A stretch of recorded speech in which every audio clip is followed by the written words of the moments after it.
Chapter 317. That's right. This is power. The power that I have always chased after and longed for. Looking at the human skeletons scattered all over the ground, Zhang Qing's cold face still did not have a trace of pride, excitement, or any other expression. It was as if to him, dealing with a group of low-level undead that were completely driven by instinct was as easy as eating and drinking. It was not worth making a fuss about.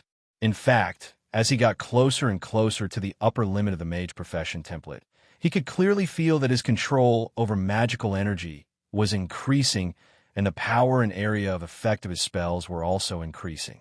In addition to the amplification effect of the crimson meteorite fragment embedded in the pocket watch, a single spell was often more terrifying than 5 or 6 spells of an ordinary mage combined. To a certain extent, in terms of battle and destructive power, he was already not inferior to the younger great mages of the Kirin Tor Parliament. The only area where he could not compare to the great mages was that he had not yet developed a casting technique that belonged solely to him. For example, AoE Frost Arrow, AoE Fireball Spell, AoE Arcane Barrage, Gravity Control, summoning thousands of elemental life forms at once, casting a large area of effect Blizzard and Flaming Storm, and so on. Using the game's description, Zhang Qing had not yet developed a boss skill that belonged solely to him, so he was still a long way from becoming a true great mage. However, a mere 200 to 300 skeletons were a drop in the bucket for the undead entrenched in the large tomb of Crow Ridge. Due to the loud noise caused by the shock wave of the fire spell, all the skeletons and ghouls within a few hundred meters were alarmed. They were like sharks that had smelled blood, rushing over from all directions. Some of the ghouls even had scavenging insects that were the size of an adult palm crawling all over their bodies. It was unknown if they had mutated under the influence of the magical energy, but their mouths were filled with sharp teeth that made one shudder. Not only did Zhang Qing not show any signs of panic, but he even pursed his lips into a maniacal grin as he watched the endless undead swarm toward him like a tidal wave. The moment the first wave came close, he did not hesitate to activate the ice barrier. Bang, bang, bang, bang. A series of dull thuds could be heard as a large number of skeletons and ghouls crashed into the ice that was emitting a bone-chilling aura. Even though the ice barrier in reality wasn't able to withstand all forms of attacks like in the game, its sturdiness wasn't something that a few low-level undead creatures could shake. Through the translucent ice walls, Zhang Qing could even clearly observe the ferocious appearance of every skeleton and ghoul, as well as the boiling power of death within their tattered bodies. If it was half a year ago, he would have been scared out of his wits and would have thought of a way to escape to a safe place. But now, not only did he not run away, he stood in place and waited patiently for more undead to gather. Varna Morgenstern, who was standing far away, saw this scene and couldn't help but tremble slightly. She muttered to herself in a voice that only she could hear, "Lunatic. You're a complete lunatic." Obviously, as a high elf mage, she was very clear that Zhang Qing's risky act of using himself as bait was to gather the countless low-level undead and then cast a large-scale destructive spell to clean them up. But theory was one thing, and actual execution was another. Reality wasn't a game where one could run back to their corpse and revive after death. Since the establishment of Dalaran, there had been countless magical theories, but no mage had ever thought of using the ice barrier to gather the monsters. The reason was simple. It was too dangerous, and the slightest carelessness would cause one to die without a complete corpse. For a proud mage, they would not joke around with their lives. But Zhang Qing was different. First of all, he was not a traditional academy mage, so naturally he would not be limited by the thinking of an academy mage. Secondly, he had experienced too many dangers and almost lost his life a few times. So, his definition of danger was completely different from ordinary people. Lastly, and most importantly, compared to the conservative battle style of most mages, he preferred to use the element of surprise. The moment the duration of the ice barrier was about to end, Zhang Qing did not hesitate to cast the blink spell that he had been preparing for half a day. In the blink of an eye, he appeared behind the hundreds of undead, raised his staff high, and started chanting loudly. Under the guidance of his powerful magical power, a terrifying snowstorm quickly descended from the sky, attacking the skeletons and ghouls indiscriminately. With the help of various magic damage equipment and the amplification of the pocket watch, he successfully enveloped all of the undead within a large area of effect magic attacks. In less than a minute, 1/3 of the weakest skeletons fell one after another, scattering into piles of lifeless bones.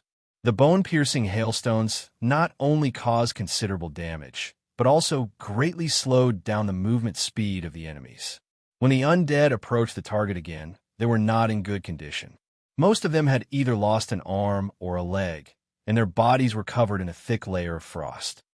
"Oomph, it's over," Zhang Cheng sneered, and once again released the fire magic, Shockwave. It was accompanied by a loud bang. The bright fire instantly burned the ghouls that tried to approach into ashes. As for the remaining skeletons, he chose to use the arcane missiles to take care of them one by one. By the time the last lame skeleton was blasted into pieces by the dazzling missiles, not a single specter could be seen wandering around the entrance of the graveyard on Crow Ridge. Holy light above! Too powerful! Is this the power of the magic kingdom of Dalaran? A night watcher held the hilt of his sword tightly and exclaimed in shock, "Zenobia, tell me, can you do it to this extent?" "No, even if it's only 1/5 of it," Althea asked her sister enthusiastically. Having seen the unparalleled power of magic with her own eyes, she began to imagine if her sister could also use magic to help the night watchers in battle in the coming days. Whether it was the werewolves or the ogres, they would all be wiped out. The latter shook her head with a complicated expression. "I'm sorry, I can't.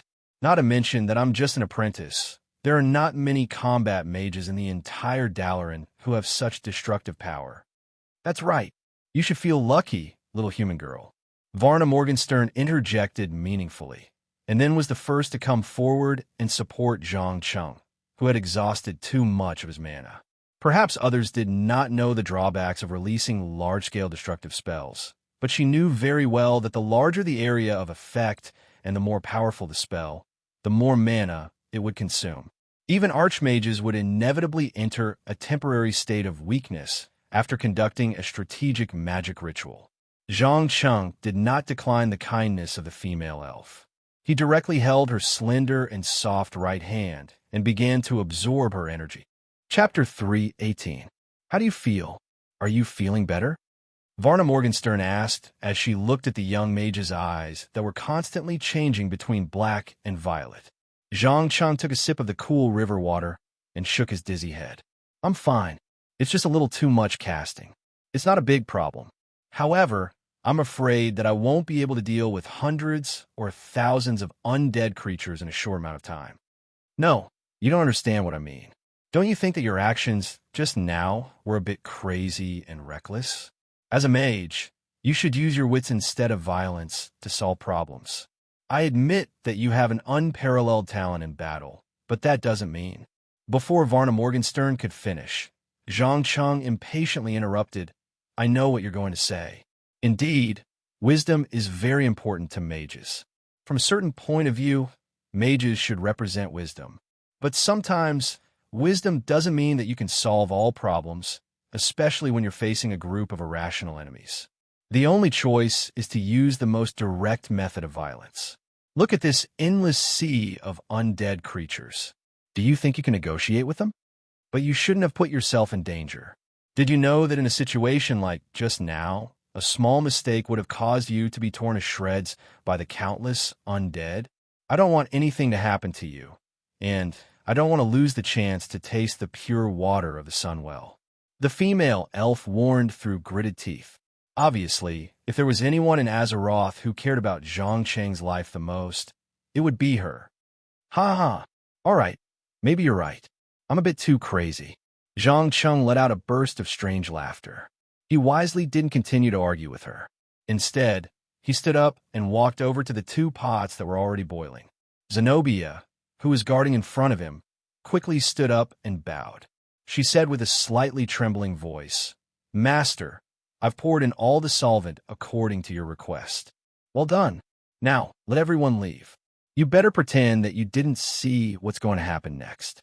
After saying that, Zhang Cheng took out the bottle of specially treated plague from his waist pouch, pulled out the cork, and poured 2 drops into the pot. In an instant, the originally clear boiling water was immediately dyed a strange dark green and emitted choking gray smoke. In less than 2 or 3 minutes, the surrounding air began to become turbid. The flowers and trees rapidly withered and died. Even the soil on the ground showed an abnormal smell of decay. Zenobia's eyes widened as she watched the incredible changes taking place in front of her.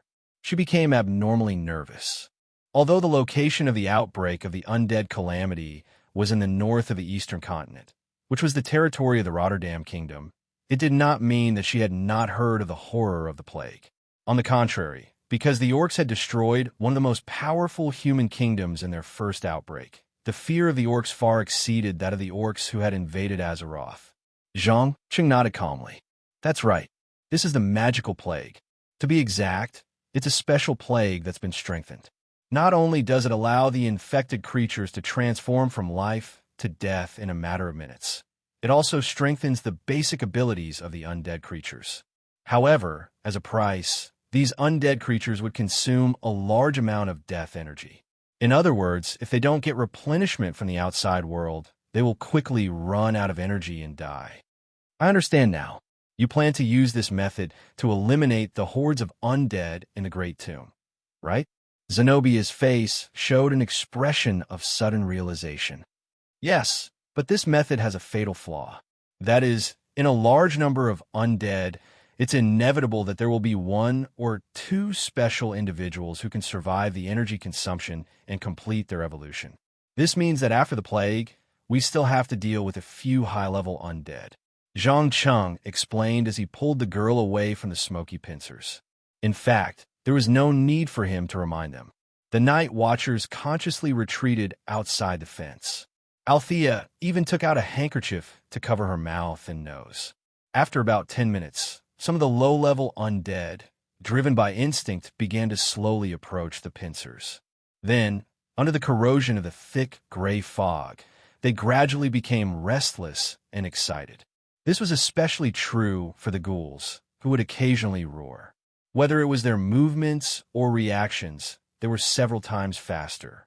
Fortunately, this state only lasted for half an hour before they gradually became silent and their movements became slower. In the end, they fell to the ground, never to get up again. After a period of repeated cycles, almost all of the undead in the great tomb of Raven Ridge had been drawn out. As more and more bones and corpses piled up on the ground, Varna Morgenstern finally couldn't help but remind, "It's about time.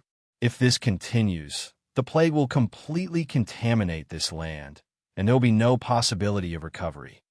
No, let's wait a little longer." Zhang Cheng indifferently refused the other party's suggestion. He could sense a powerful mass of death energy slowly approaching from not too far away. It was as conspicuous as a torch in the darkness. Just as the female elf was about to say something, the ground suddenly trembled. Before anyone could react, a huge shadow wobbled out from the end of the graveyard path. It was over 4 meters tall, and its body was stitched together from countless corpses. Its single eye released a beastly light. My heavens! It's an abomination. Why is there an abomination in the Raven Ridge graveyard? One of the night watchers couldn't help but exclaim. Not only him, but the others also had similar reactions. Althea's face was as dark as water, and she bit her lower lip hard. One had to know that the sutured abomination, with its powerful self-recovery ability, was almost invincible in a rural place like the Twilight Forest. If the militia of the Night Watchers wanted to kill it, they would need to wipe out almost all of them. The abomination can't appear out of thin air unless someone uses psychic magic to create it. Prepare for battle. It's not trash that can be easily destroyed by the plague, Zhang Cheng said as he took a deep breath and poured a small bottle of water from the sunwell into his mouth. As a transmigrator who was familiar with the storyline, he would never forget that there was a so-called hermit hiding in Raven Ridge. If he wasn't mistaken, The sutured abomination was this guy's masterpiece. Although he wasn't too sure how the other party gathered so many strange materials without the help of the players, he still decided to kill the abomination to prevent the knight from being slaughtered. Chapter 319. The gigantic abomination obviously did not notice that a human was observing it. It wobbled to the pincers and sniffed around like a naughty child. Moreover, as a large amount of smoke was sucked into its body, the exact same smoke began to appear around its body inexplicably. Its originally sagging fat had unknowingly become compact muscles, especially its two exaggerated arms. With just a light wave, it had smashed the tombstone that was more than half a meter thick into pieces. This abomination seems to have been strengthened by the plague you released, Varna Morgenstern teased with a rather nasty attitude. It was obvious that she was still angry about what had happened earlier and wanted to see a certain self-righteous fellow make a fool of himself.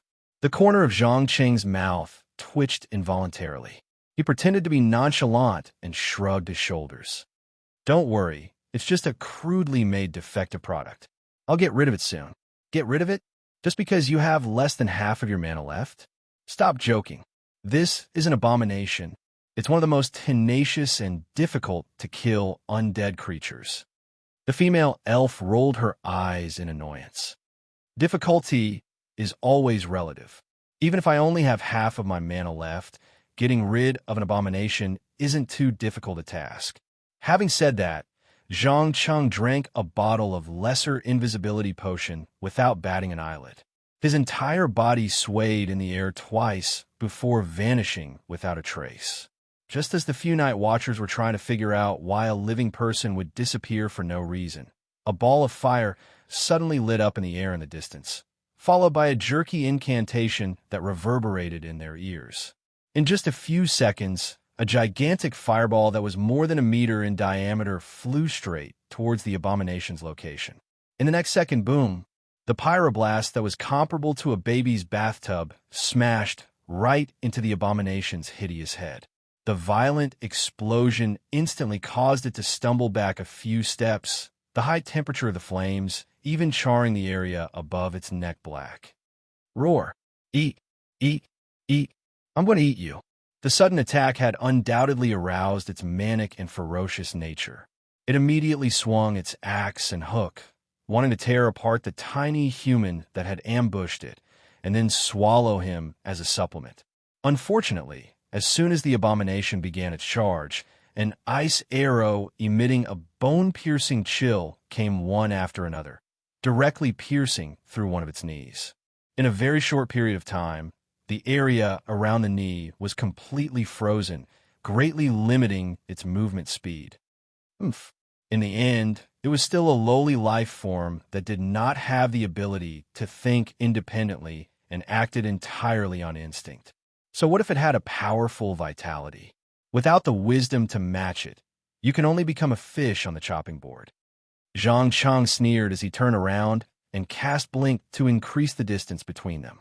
He then chanted the incantation for Flame Burst, ruthlessly smashing a second fireball into the opponent's face, followed by a frost arrow. With the help of the frost arrow's deceleration, he easily kept the large enemy at a safe distance.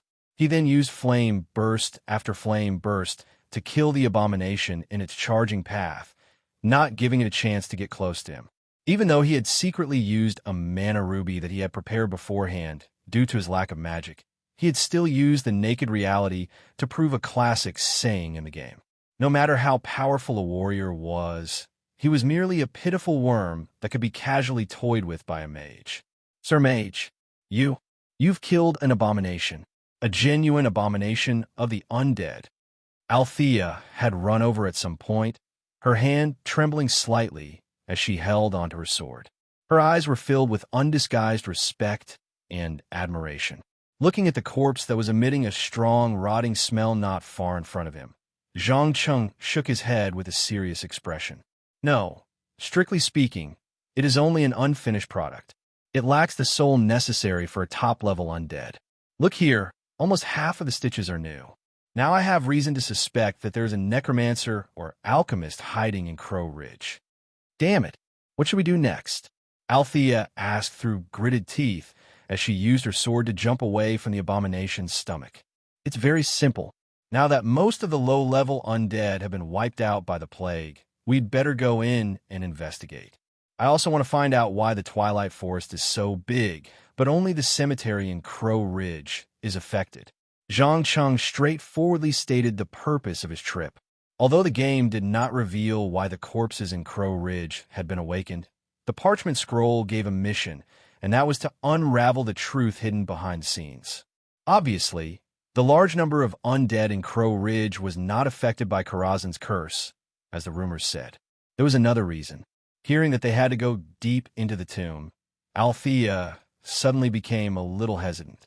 After a full minute, she carefully suggested, "Sir, since most of the low-level undead have been cleared out, why don't I send someone back to Night Town and mobilize more Night Watchers to help?" "No, there's no need for that. We'll rest in Ghost Town for the night and set up 2 pincers to continue reducing the number of undead. We'll set off early tomorrow morning."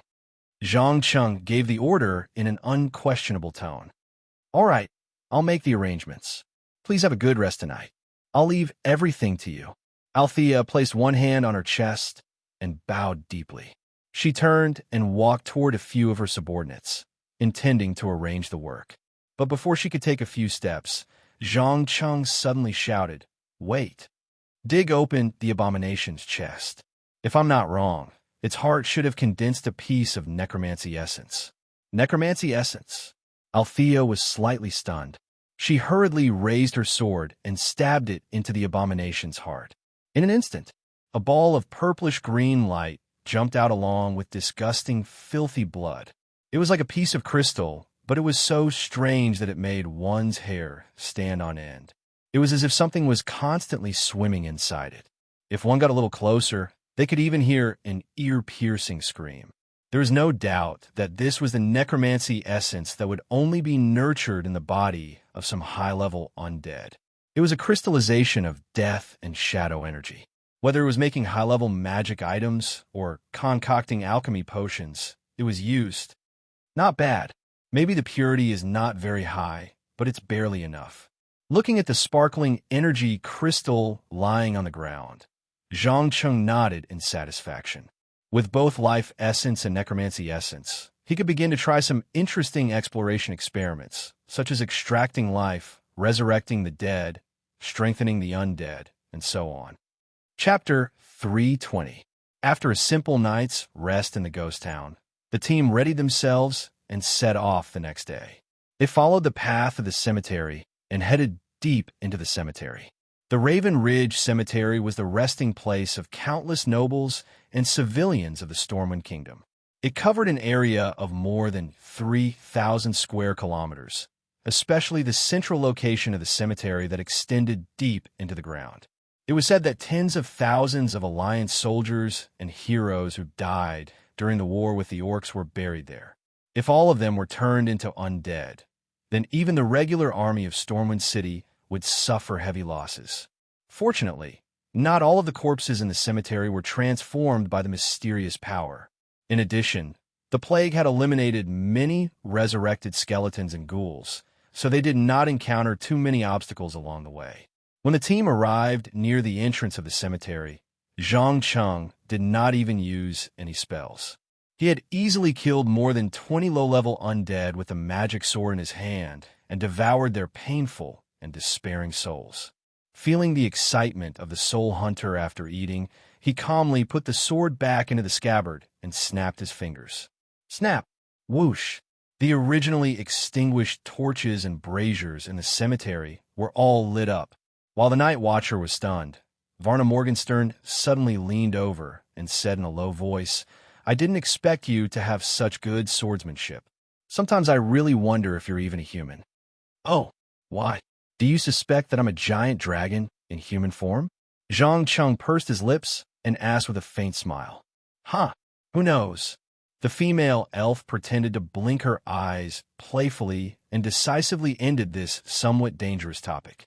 She had a feeling that if she continued to ask, she would be the one at a disadvantage. Zhang Cheng did not try to explain anything, because he knew that it was only a matter of time before his performance aroused suspicion. After all, humans were not elves. They did not have a lifespan of hundreds or even thousands of years, especially when he was still so young. However, he had already become a senior member of the Kirin Tor Parliament and an elite mage of Dalaran. At the same time, he also mastered techniques such as alchemy, beginner enchantment, and the creation and improvement of magical items. He even had good swordsmanship, although more than half of this knowledge was forcibly instilled into his brain by parchment, and some of it was the result of research with the help of various external forces. Only a few of them were truly his own creations. However, the others didn't know about this. They only knew that Zhang Cheng had displayed terrifying talents that far surpassed his peers in certain fields. He didn't seem like an ordinary human at all.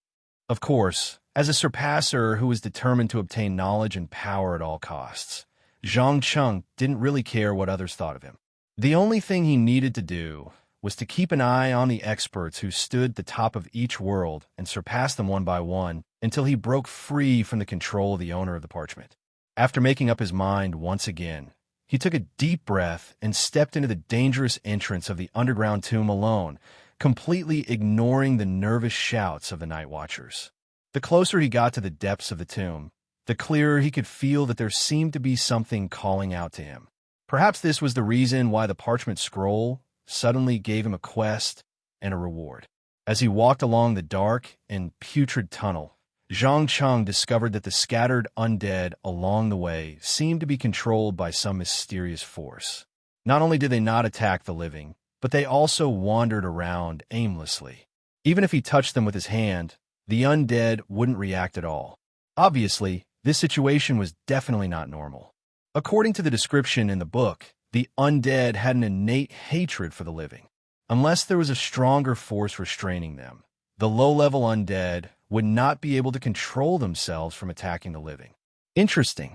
I didn't think that there would be a second person besides the Lich King who could control the dead.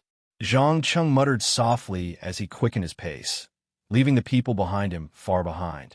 When he reached the end of the tomb, he was surprised to see a black stone coffin. It was different from the normal coffins around him.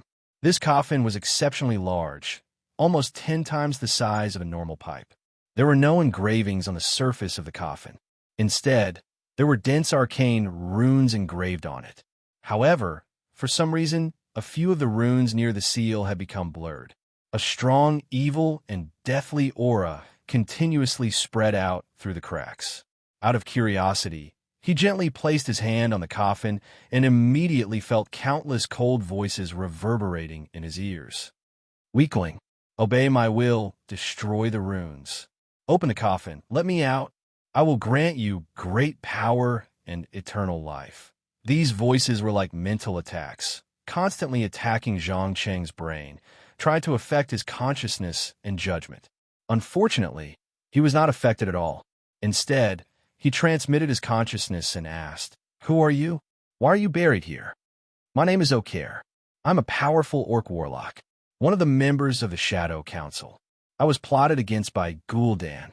That damned liar made me lead an army to war with the Alliance. But he himself went to the tomb of Sargeras to find the power of the Dark Titan. Let me go.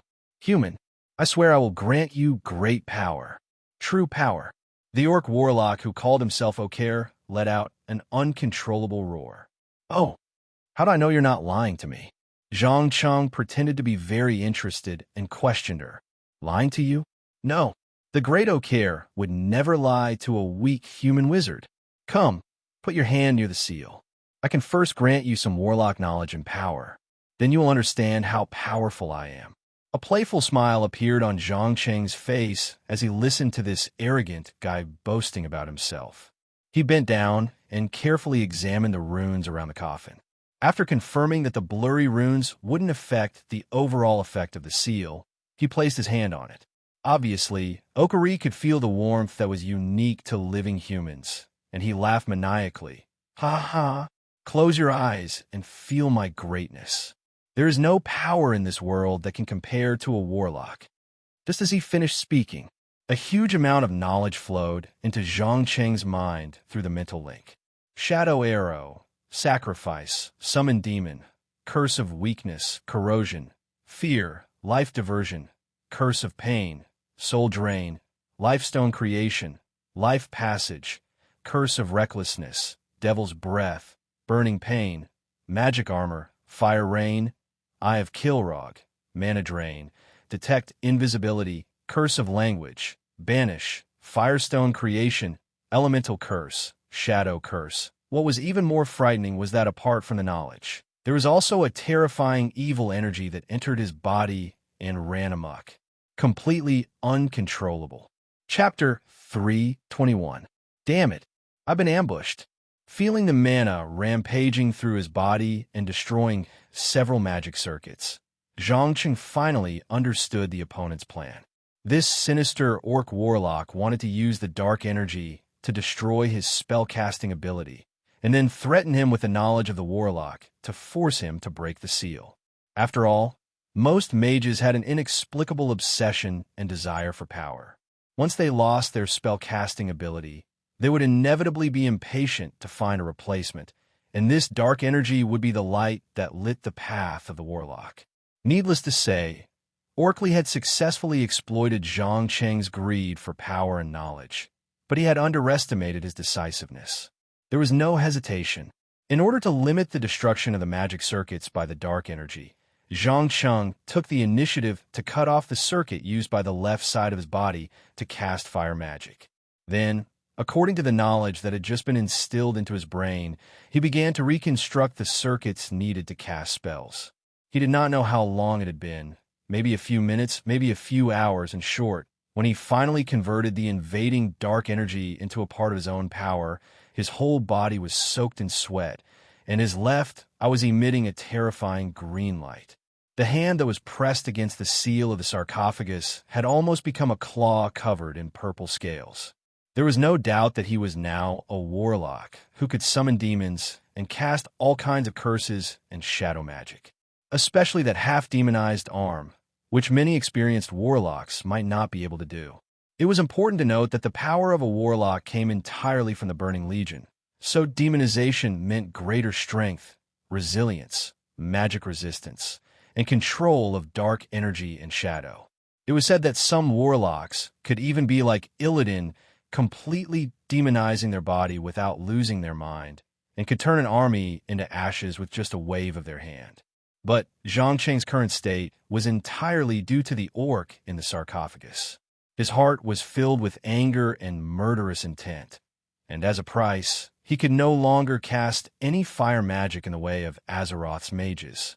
Pyroblast, Shockwave, Flame Blast, Fireball, Flaming Storm, Scorch. In order to better protect himself, he had chosen the Frost innate skill, but deep in his bones, he still had a special liking for fire magic, which had great destructive power.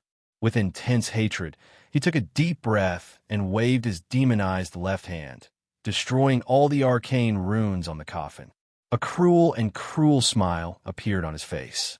Oblivious to the outside world, Okari felt the seal break and immediately burst into wild laughter. Ha ha! Awesome! My soul is free again. Humans, I will reward you.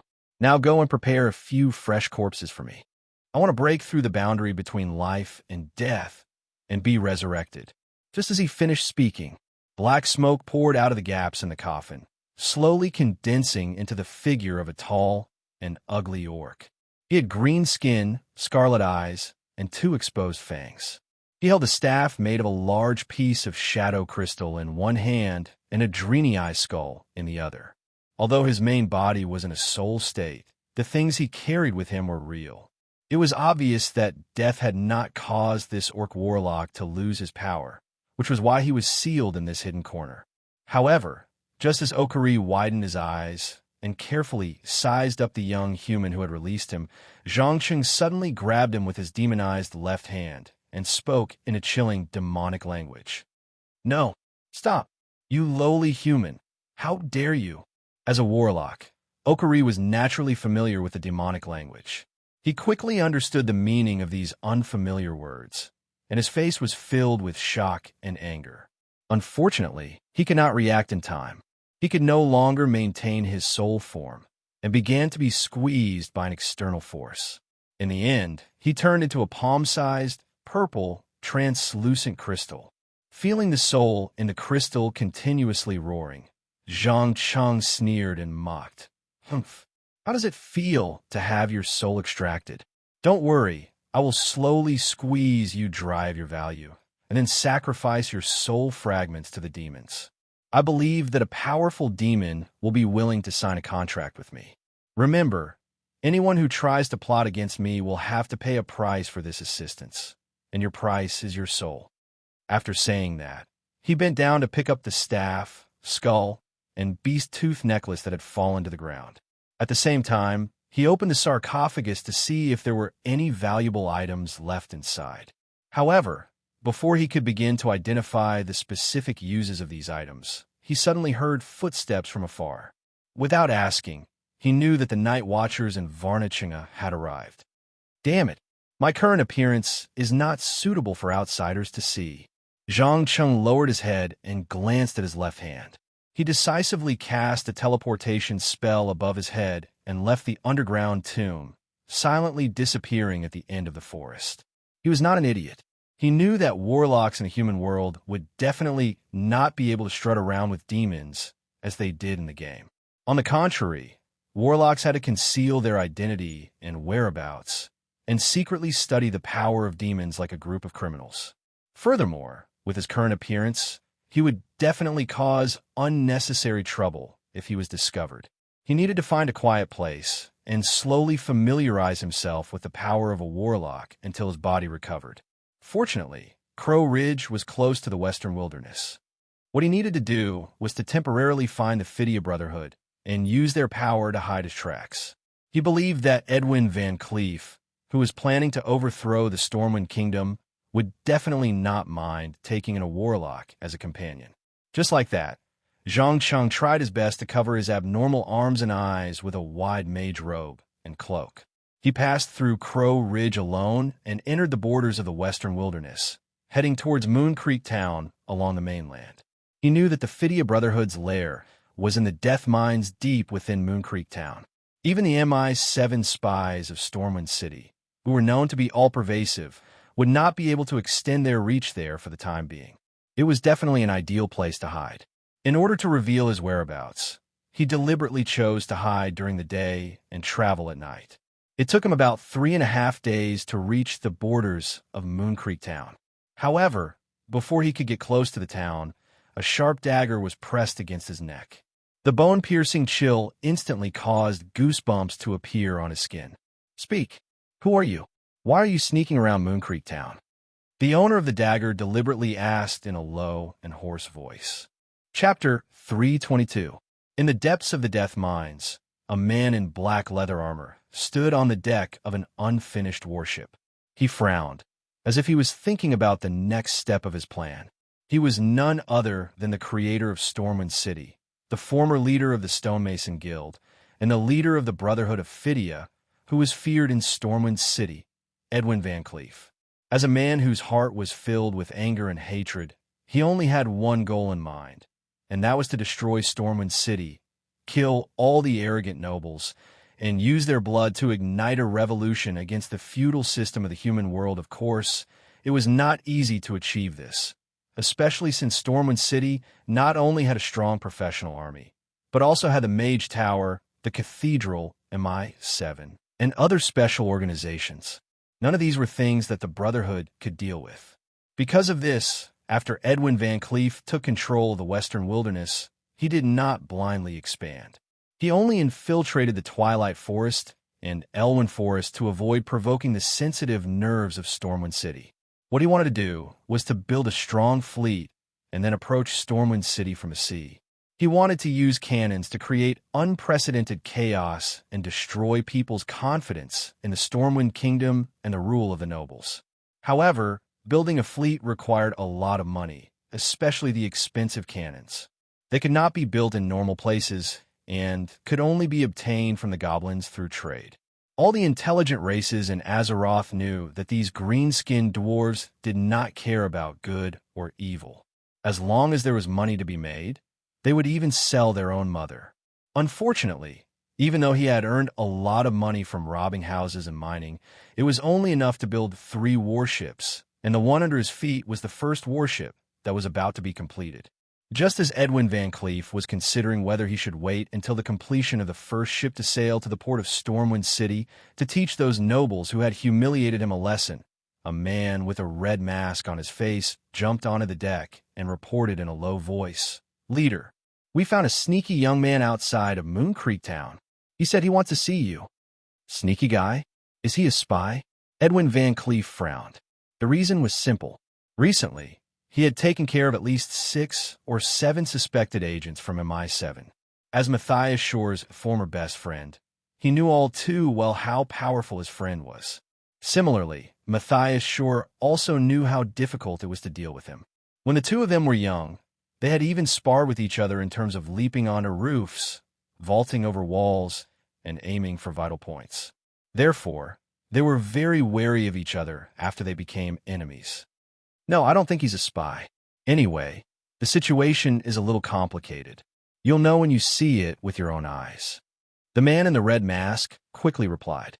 He really didn't know how to explain the other party's unsettling eyes and demonic left hand. "All right, bring him to me." Edwin Van Cleef hesitated for a moment before making his decision. In any case, the Brotherhood was currently severely lacking in manpower. For this reason, he had even hired goblins, taurens, gnolls, murlocs, and notorious pirates. One more person added to their strength. If the other party was a spy sent by Stormwind City, then it would be better to just kill them directly. Soon, under the escort of 2 assassins from the Brotherhood, Zhang Chung, who was covered from head to toe in a cloak, was brought to the ship.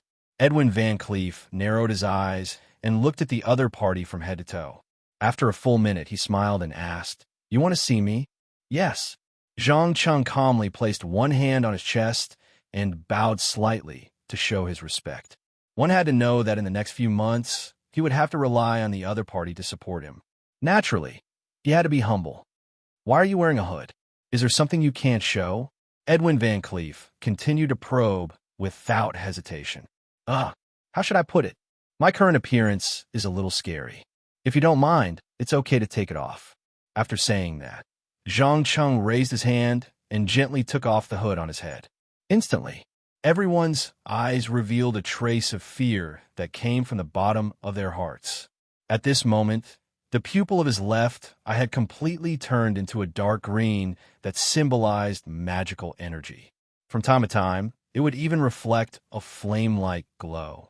As for his body, it was even more terrifying.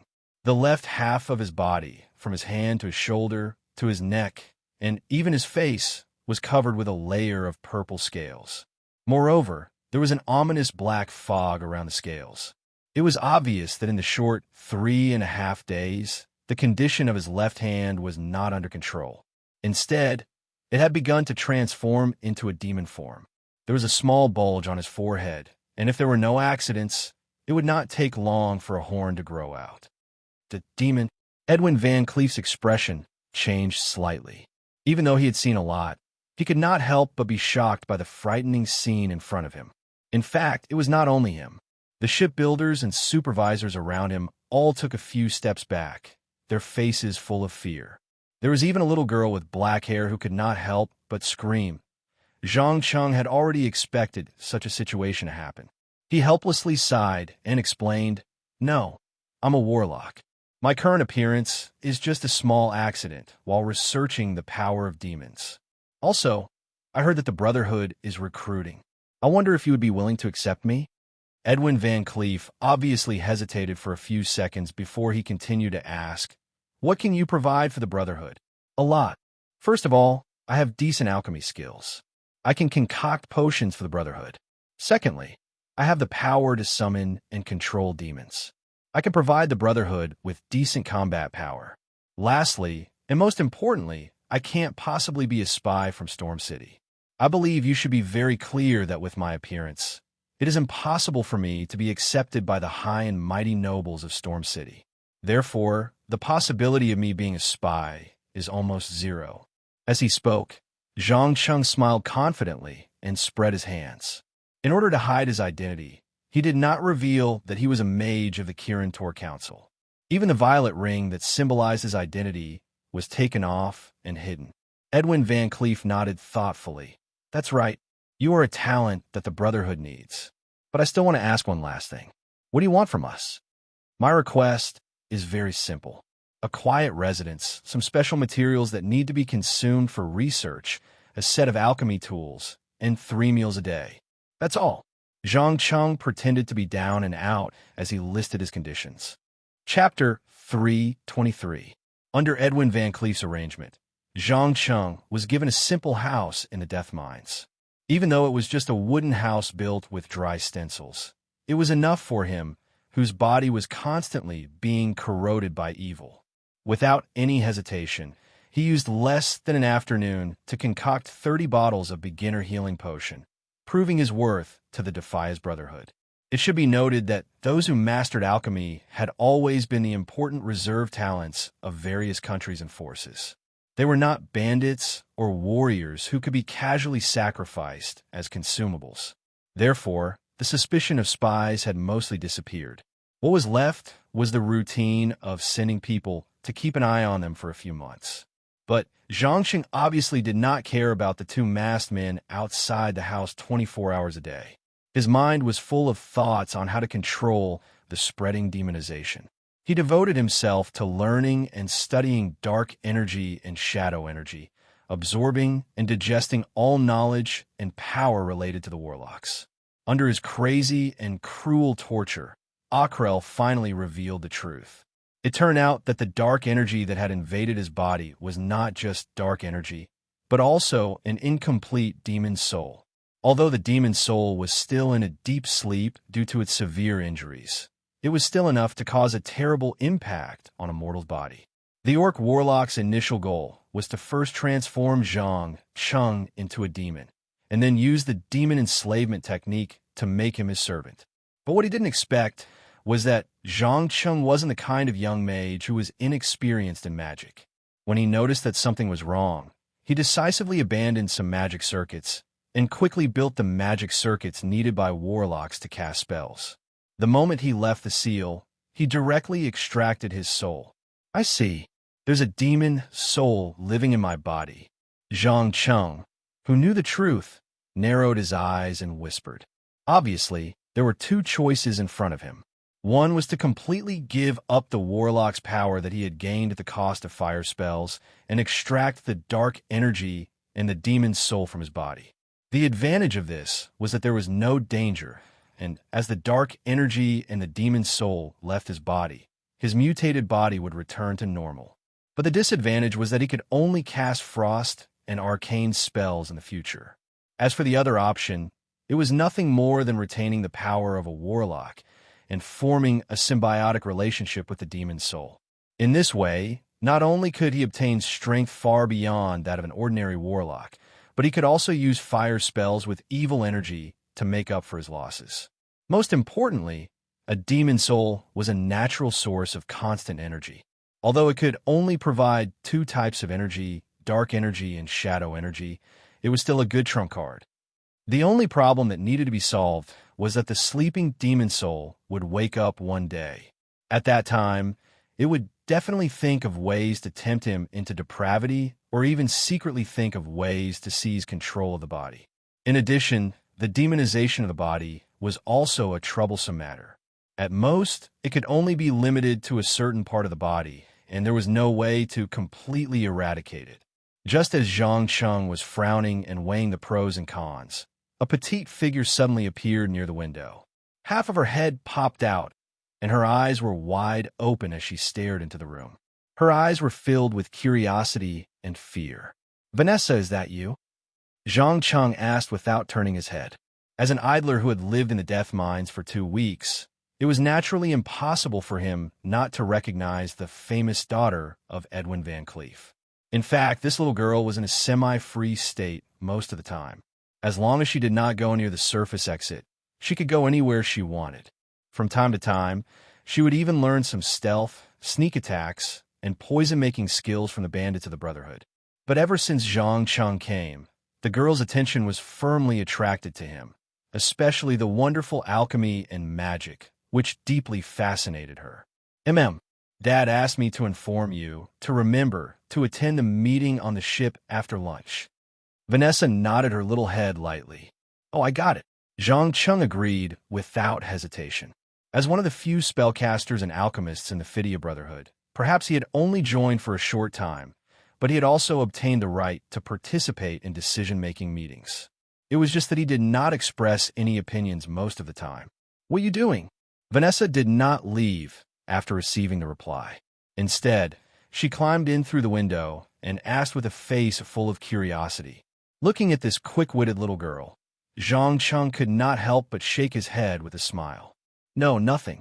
I'm making a difficult choice. By the way, are you not afraid of my looks anymore? One had to know that when he first met Vanessa, she was so frightened by his half-demon appearance that she burst into tears. Who would have thought that within a few days, a very subtle connection would form between the two of them? I'm not afraid. The girl raised her chin proudly. All right. You're not afraid. You're crying because you're touched by my handsome appearance, right? Zhang Cheng pursed his lips and teased. Bah, you're so shameless. As expected of a warlock who deals with demons. Vanessa made a face mischievously. After a few days of interaction, she gradually understood that this frightening-looking young uncle in front of her was actually not as scary as she had imagined.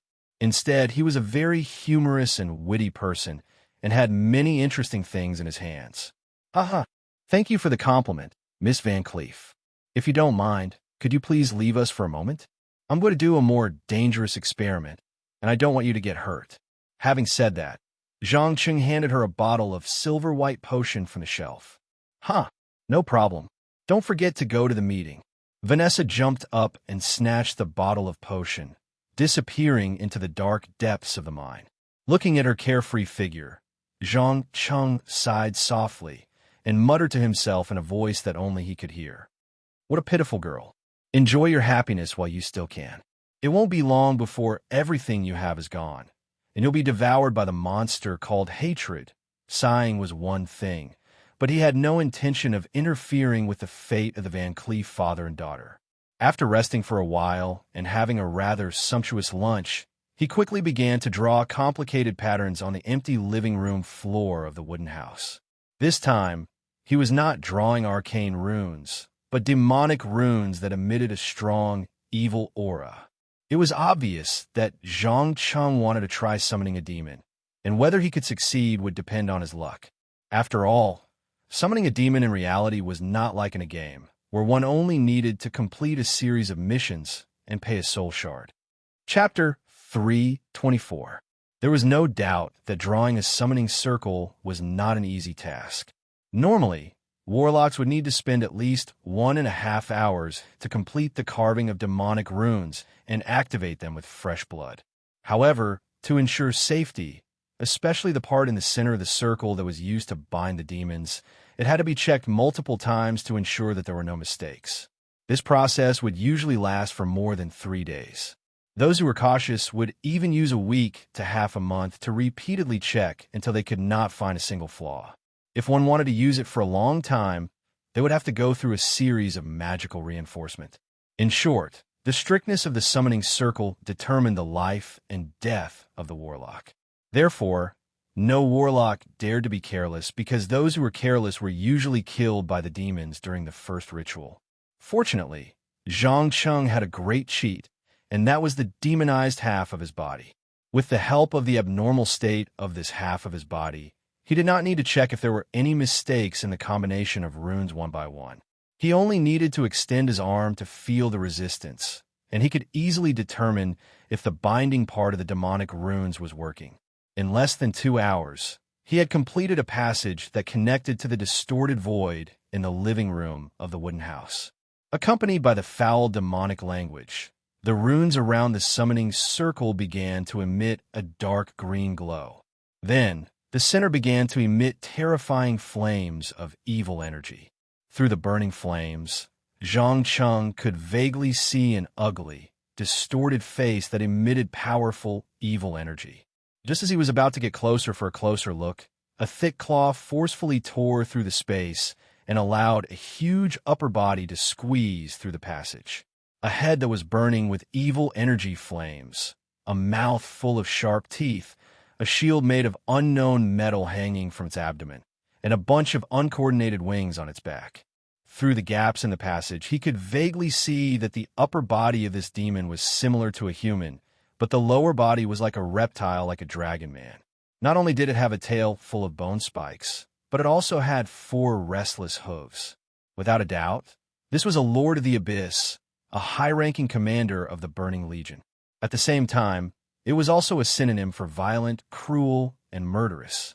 But what puzzled Zhang Cheng was that he had clearly just opened the channel and had not yet had the time to throw in the soul fragments to attract the demon. So why was the other party so eager to respond to the summon? One had to pay a price to summon demons, and this price was the soul fragments extracted from living beings.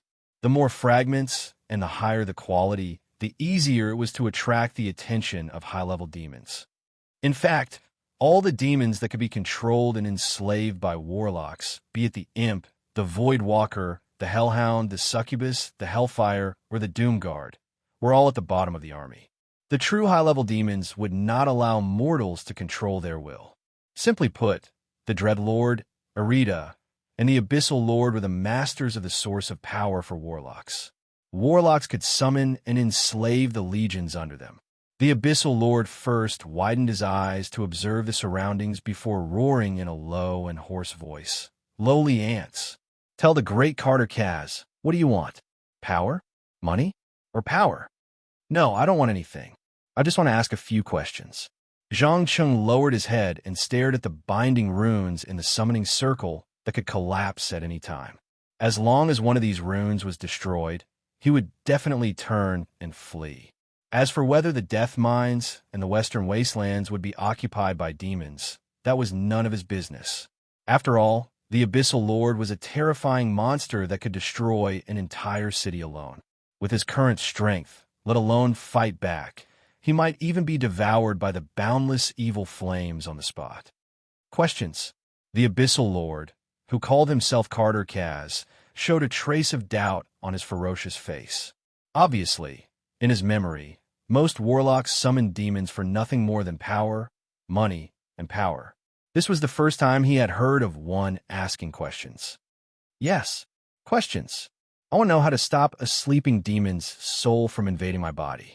Zhang Cheng nodded without hesitation and then gently took off his hood, revealing his half-demon body. Seeing this scene, Carter Kaz's eyes instantly burst with a mixture of surprise, playfulness, and joy. Soon he laughed out loud. "Ha ha ha. Interesting. This is too interesting." No wonder Marasa didn't return to the distorted space to wait for his resurrection. So his soul is in your body. Marasa? You know the demon's soul sleeping in my body? Zhang Cheng's face suddenly turned a little ugly. That's right. Marasa is an Arita demon, a powerful spellcaster and a cunning master tactician. During the war with the orcs, he was once summoned to the battlefield and unfortunately killed. It seems that the Shadow Council secretly imprisoned his soul. Mortal, your body is undergoing some interesting changes. If you can take this opportunity to devour Malassa's soul and knowledge, you can replace it and become an indispensable member of the army.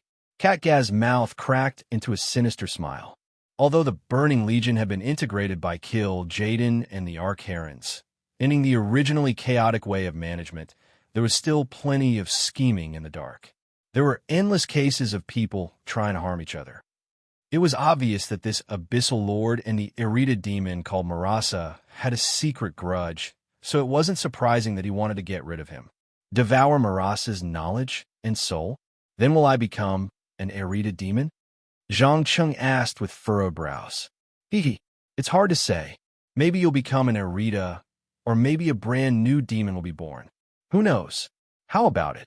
Are you interested in signing a contract with me? I can help you at a crucial time, but the price is that you have to become my subordinate, Carter Kaz suggested with ill intentions. Zhang Cheng hesitated for a moment with a gloomy expression, but he quickly shook his head. No, thank you for your good intentions. I still have a mission to complete, and I don't want to become a demon for the time being. However, I can make a deal with you. I'll use a precious soul fragment in exchange for the method to suppress the demonization of my body. What do you think?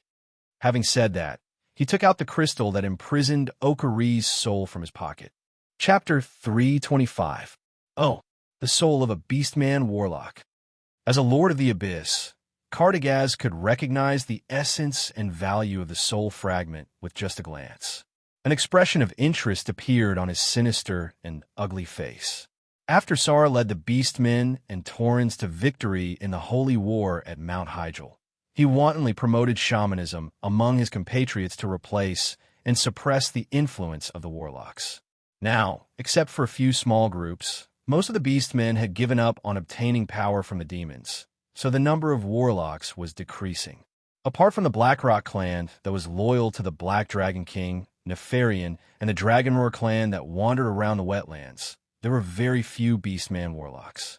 On the contrary, there were more forgotten warlocks whose hearts were distorted by hatred, as well as human warlocks with complex personalities. No, this is not an ordinary beastman warlock. His name is O'Care, and he was once a member of the Shadow Council. And if I'm not wrong, he was the one who imprisoned Marasa's soul. After saying that, Zhang Cheng gently tossed the soul fragment in his hand into the air. The crystal that flickered with a faint purple light drew a beautiful parabola and landed right in the palm of the Lord of the Abyss. Feeling the struggling and roaring soul in the fragment, Cartagaz opened his mouth and laughed without restraint. Ha ha ha. Interesting. Too interesting. I like this little toy. Here, this is a book of control. Not only does it record the knowledge you desire, it also has the power to suppress hellfire and doomsday guards. In addition, I'll give you a bottle of my blood. If Marasa's soul awakens one day, you'll need it.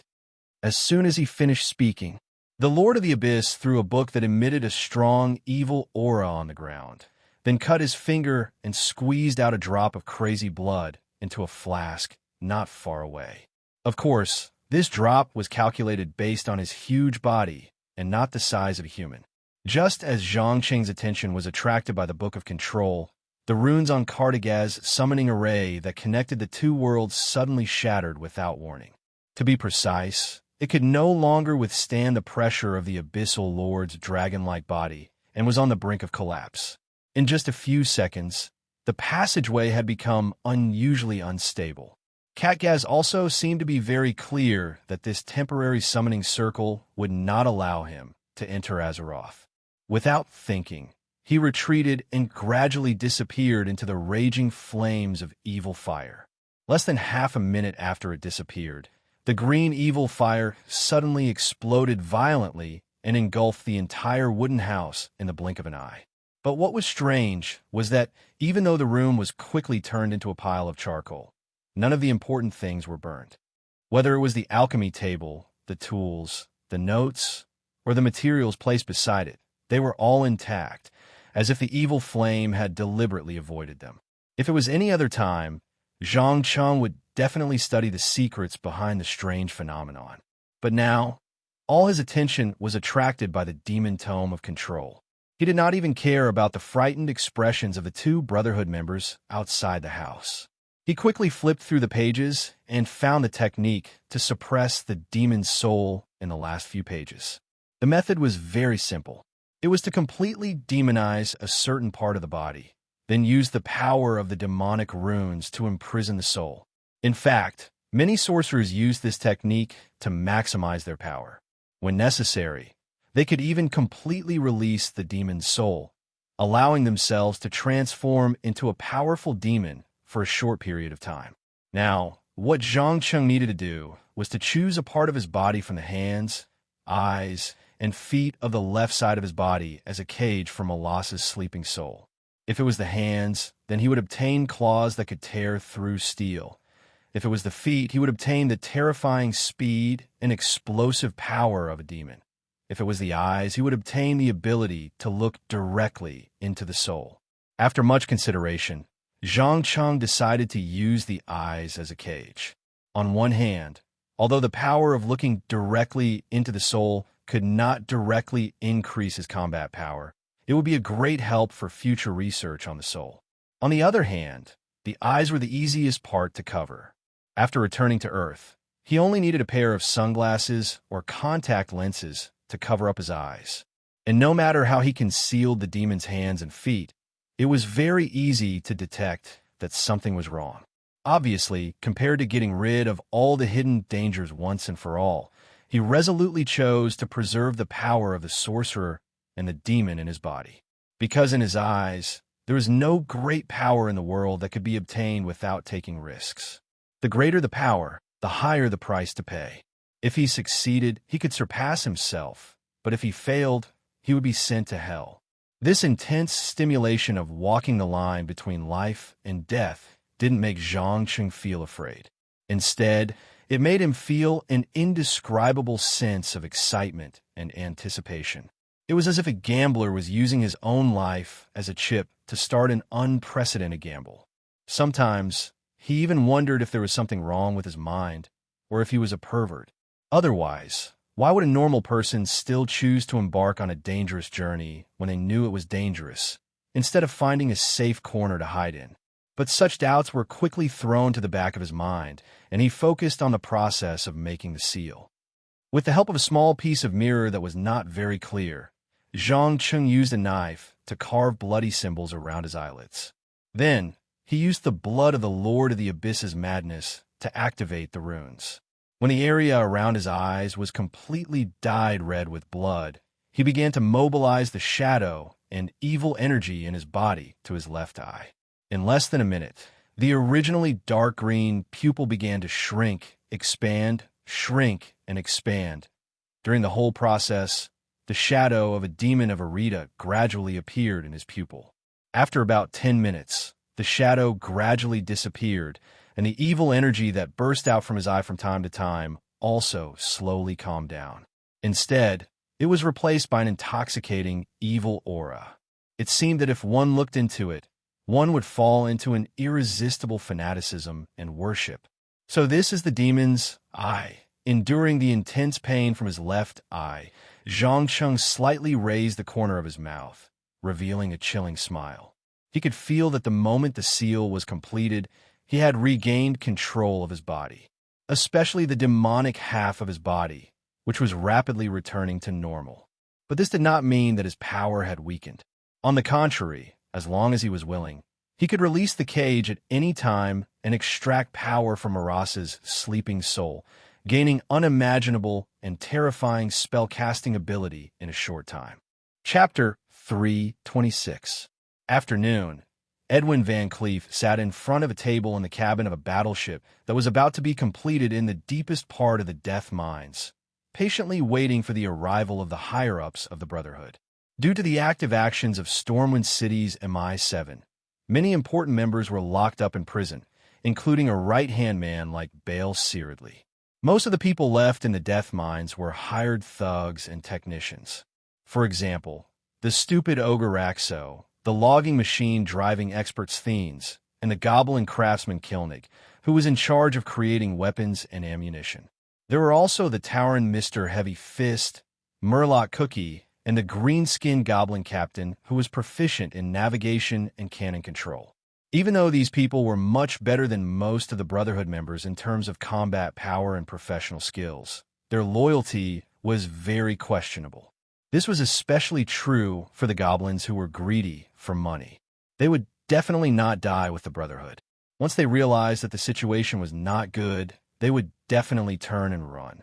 To ensure that the just revenge in his heart could be realized, Edwin Van Cleef had no choice but to gather these people together once in a while. On one hand, he would listen to their suggestions and requests, and, on the other hand, he would confirm that they had not betrayed him. Time ticked by slowly.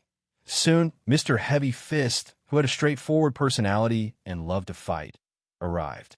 He was followed by the three gnome leaders, Sterny, Kearney, and the Green Dwarf Captain. The last one to arrive was naturally the Ogre Raxo. As for Murloc Cookie, he did not have the right to participate in such a meeting for the time being. He only cared about patrolling the bottom of the ship to prevent spies from diving into the mines to scout for information.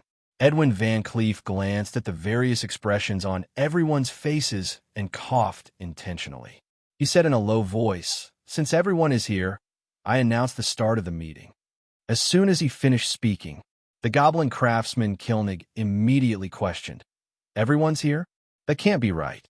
Wasn't there a warlock? Where'd he go?" "Yes. Where's the young man called Mason?" Steens echoed. It was obvious that the Mason they were talking about was none other than Zhang Cheng, who had just joined not long ago. However, he did not use his real name. Instead, he chose to use the fake name he used in the Song of Ice and Fire world, Mason. After all, he was only using this place as a temporary shelter. It would not be worth it if he was accidentally blacklisted by the MI7. "Damn it. Vanessa, have you informed Mason?" Edwin Van Cleef rubbed his forehead and yelled for his only daughter. Bang! Accompanied by a puff of choking white smoke, a girl with short black hair suddenly appeared in the cabin.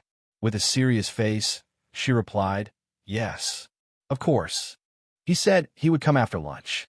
Cough, cough, cough. Heavens! What strange thing are you playing with now? Edwin Van Cleef covered his nose and coughed violently. In fact, it wasn't just him. Other than the slow ogre Raxo, everyone else held their breaths to prevent the strange smoke from entering their bodies. Strange? No, Father, this is the new toy Mason gave me. I only need 1 or 2 drops of it to make me transparent. Vanessa held up the silver flask in her hand. It can make people transparent? Edwin Van Cleef subconsciously snatched the bottle and carefully pulled out the stopper to drip a drop onto his hand. In an instant, his hand began to gradually become transparent and illusory. In the end, it completely disappeared without a trace. Following that, it slowly spread to his arms, body, and even the leather armor on his body was no exception. Even Mr. Heavy Fist, who had always been careless, couldn't help but stand up when faced with such a strange change, let alone him. However, as the person involved, Edwin Van Cleef could feel that his body didn't really disappear. Instead, it produced a strange light, just like the skin of a chameleon, completely blending into the surrounding environment. As a bandit, he was too clear about the wide range of uses behind this bottle of potion. Whether it was assassination or infiltration to spy on intelligence, it was a rare help. One had to know that reality wasn't a game. Players only needed to click on the stealth skill and could swagger into any place they wanted under the sun. In fact, the so-called stealth was only using light, shadows, and the surrounding environment to achieve the purpose of concealing oneself. If there were no shadows or any cover around, even if Master Matthias Shaw came, he wouldn't be able to achieve stealth. He would be 100% discovered by the guards. Just when Edwin Van Cleef was greatly interested in the unknown potion, a series of light footsteps suddenly came from outside the cabin. After about half a minute, a familiar voice echoed in everyone's ears. "Sorry, there's a small accident. I seem to be late." After saying that, Zhang Cheng, who was wearing the blue robe of a great mage, walked in from outside the door unhurriedly. For some reason, his appearance was like a black hole, firmly attracting the attention of everyone present, especially the deep and evil left eye. It was constantly emitting an invisible aura, making the heart beat faster. The desire in the subconscious increased by more than a few times. Edwin Van Cleef, who had always been unusually sensitive to danger, hurriedly took 2 steps back and asked vigilantly, "What's wrong with your eye?" "Oh, nothing. I just learned some skills, and I can control the demonic power in my body. In addition, I'll give you a piece of advice. Don't stare at me, or else." Before Zhang Cheng could finish his words, the tall ogre suddenly knelt down with a plop and shouted in a fanatical tone, "Great master, your servant, Raxo, is at your command." "Raxo, what are you doing?" Edwin Van Cleef yelled in shock. "Don't be nervous. He was just tempted by the demons' eye," Zhang Cheng explained as he took the initiative to close his left eye. When the bloody runes around the eye socket began to glow, the omnipresent evil instantly disappeared without a trace. The ogre lay on the ground for a long time with a dumbfounded expression before finally regaining consciousness and returning to his seat. At this moment, Zhang Cheng realized why the Burning Legion chose the low-intelligence ogres and orcs as cannon fodder. These brainless fellows were too easy to tempt and control. It was no wonder that the orcs looked one way during Thrall's reign and quickly changed to another when it was Garrosh Hellscream. Chapter 327. You're getting scarier, Mason. Edwin Van Cleef narrowed his eyes and sighed meaningfully. With just a look, he could make the powerful ogre submit to him. This was not a power that a mortal should have. He had long heard that warlocks who dealt with demons for a long time had all sorts of incredible abilities. Some could even summon demons and use evil flames and shadow spells to fight. It was because of this that he chose to take Mason in. But who would have thought that in just a few days, the situation would develop beyond his expectations? Sensing the intense fear in the eyes of the Brotherhood's leader, Zhang Cheng smiled and bowed with one hand on his chest. It seems that it's time to say goodbye. Thank you for taking me in recently. In return, I've specially concocted 100 beginner healing potions and 30 disguise potions for Vanessa. Don't worry, I won't betray the Brotherhood, and I won't reveal your plans. You're leaving? Edwin Van Cleef stroked the beard on his chin thoughtfully. That's right. After all, my existence has already made you nervous. If I don't leave now, it will definitely cause a series of problems. What do you think? Zhang Cheng asked calmly. In fact, after sealing Molassa's soul, there were not many characteristics of a demon on the surface. He could leave this place and go to the Stormwind City Mage District, the Lamb Slaughtered Inn, to receive a series of professional warlock training.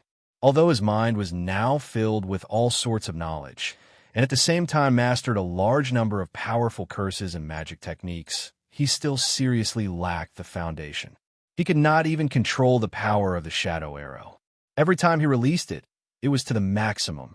Edwin Van Cleef hesitated for a moment before finally nodding reluctantly. All right, what you said makes sense.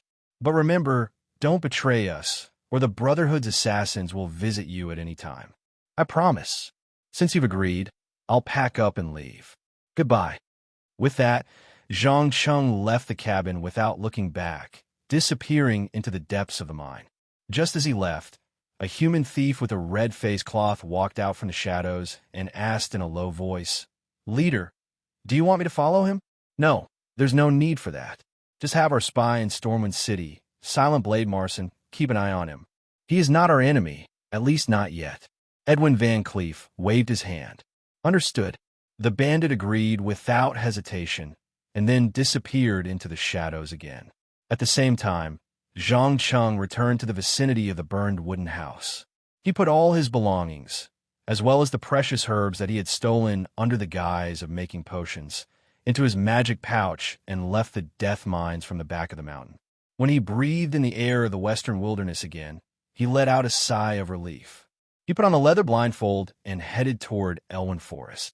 The wild boars, vultures, and gnolls along the way did not pose much of a threat.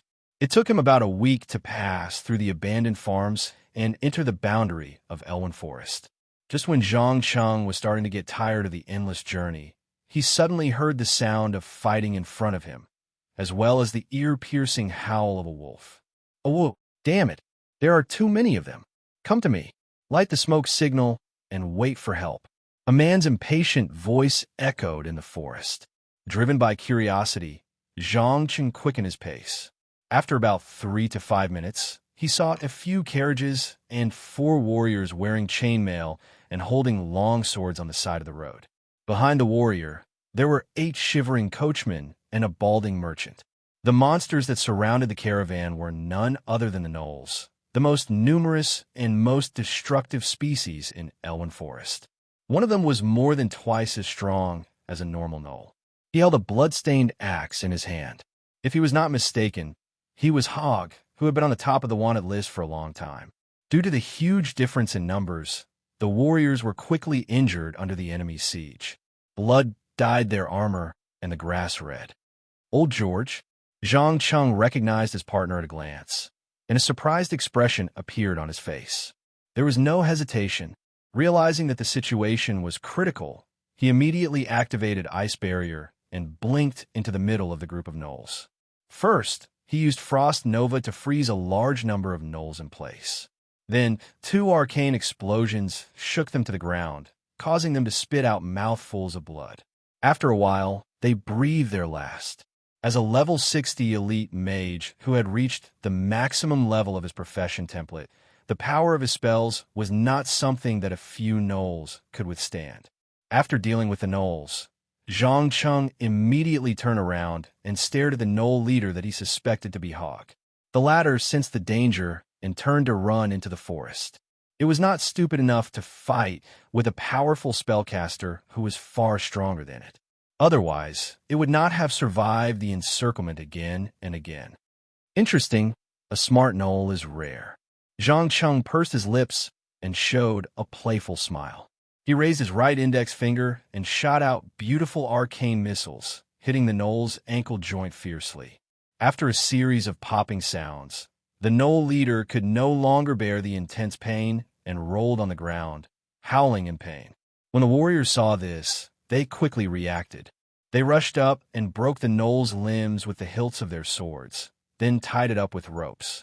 When the dust settled, old George finally came back to his senses. He rushed out excitedly and shouted, "Holy light, you've saved me again. Mr. Mage, you are the savior of my life. Hee, long time no see. By the way, what goods are in your car that attracted the gnoll's attention?" Zhang Cheng said in a half-joking tone. "Sure, it's arcane crystals and some dirt and crystals from Ungoro Crater. There's an archmage in Dalaran who is very interested in these colorful things and offered a high price of 50 gold coins per kilogram." Old George looked around and made sure that no one was eavesdropping. Then he whispered the answer in his ear. "Dirt and crystal from the crater? No wonder." Zhang Cheng's eyes flashed with understanding. According to his understanding, the dirt from the crater could not only provide unimaginable vitality for plants, but the crystals also contain magical power. Chapter 328. In the evening, in the Western Spring Fortress, a large number of merchants, mercenaries, and soldiers of the kingdom who were stationed here had gathered together. They were exchanging information about their travels while gulping down large mouthfuls of tasteless but very cheap ale. As the only fortress of Stormwind City that guarded the western border of Elwyn Forest, there were more than 400 professional soldiers stationed here to ensure that the chaos in the western wilderness would not spread. At the same time, they would occasionally sweep the surrounding gnolls and kobolds to prevent them from posing too much of a threat to the merchants. Of course, in addition to the regular soldiers, there were also some mercenaries and adventurers who were attracted by all kinds of rewards. They used the swords in their hands to kill monsters and earn their own wealth. To some extent, West Spring Fortress was not just a fortress. It was more like a transportation hub with military functions. Although it only took a few days to reach Gold's Higher Town, people were still used to spending a night here to enjoy the security brought by the tall walls and ask about the recent happenings. At this moment, Zhang Cheng was sitting in the main hall of the Shichuan Fortress, sipping a thick soup made from some unknown meat and vegetables. After about 2 or 3 minutes, old George excitedly carried a rather heavy leather bag to the side and said with a smile, "Sir Wizard, this is Hog's bounty. It's a total of 50 gold coins." "Oh, 50 gold coins is so high." Zhang Cheng glanced at the leather bag in surprise. It was important to know that the bounty of Hog's bounty in the game was less than 7 silver coins and a piece of low-level green equipment. But now, the bounty had increased by 100 times. It was really unexpected. 50 gold coins was not a small bounty. On the contrary, for a gnoll, this was a rather outrageous price.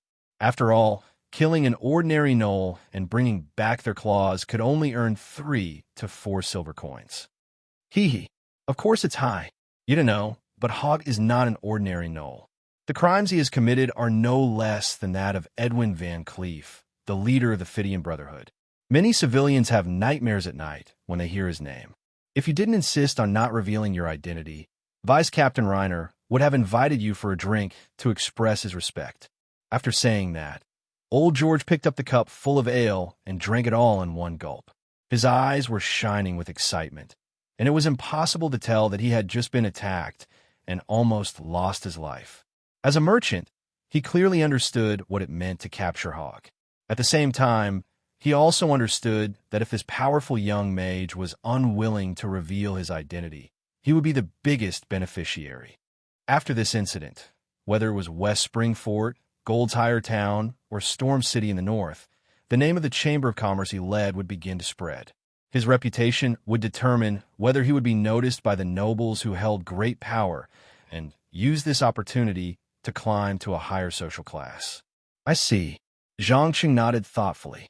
By the way, you don't have to give me these gold coins. Give me a portion of the ring-shaped mountain water crystals in your carriage.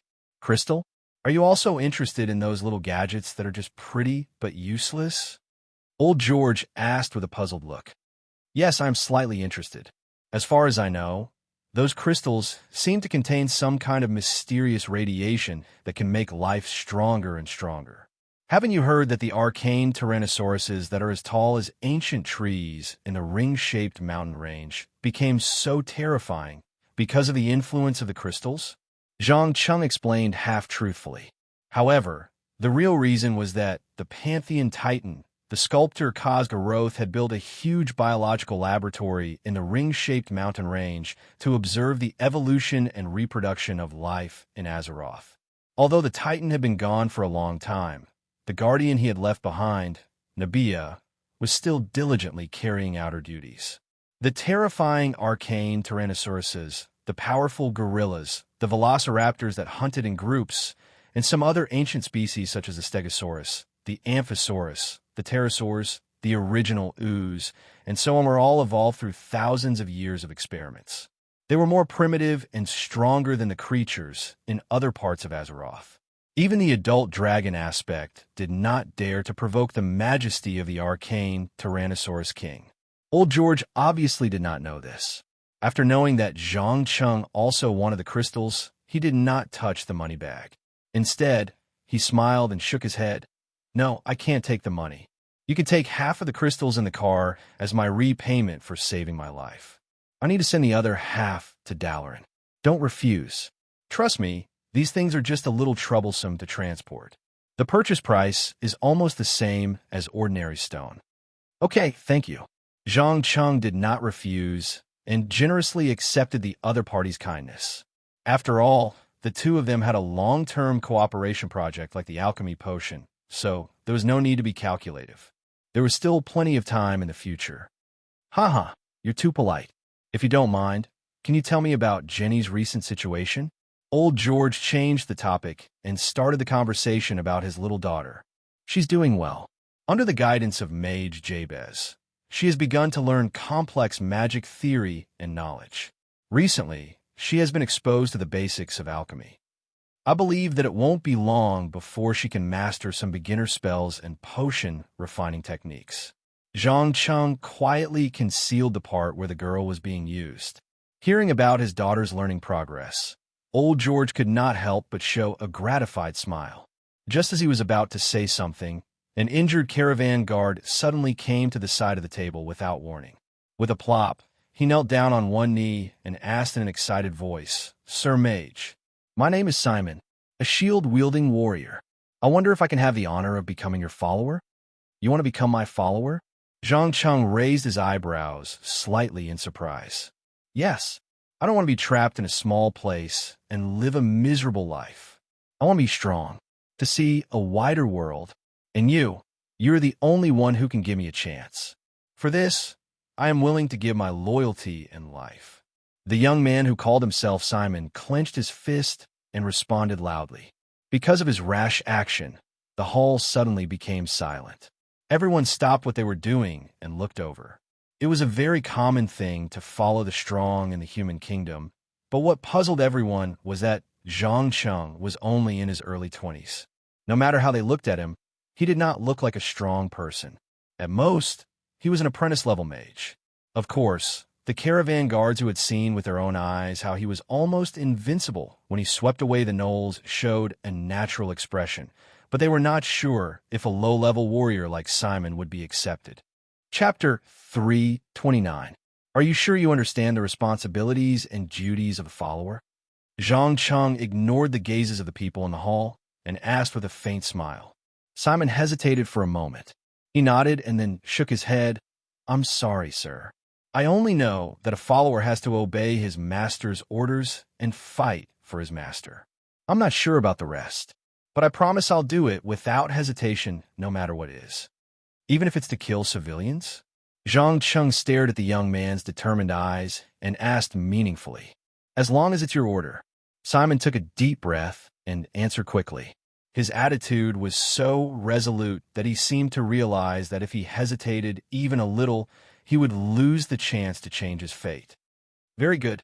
From today onwards, you're my follower. Remember the promise you made today. Never disobey any of my orders. Otherwise, you'll receive a punishment worse than death. Zhang Cheng turned around and smiled at old George apologetically. I'm sorry, old friend. I'm afraid you'll have to hire another guard. Ha ha. It's okay. Simon is a good young man. It's his luck to be your follower. As for manpower, you don't have to worry about it. When we reach Storm City, I'll take the ship directly to South Shore. I don't need any guards at all. Old George laughed happily. There was no trace of anger at being poached. No matter what, he was still a merchant. He could not gain the loyalty of others like nobles. The so-called guard were mostly hired and changed frequently. There was no need to worry about such a small matter. Storm City has a dock.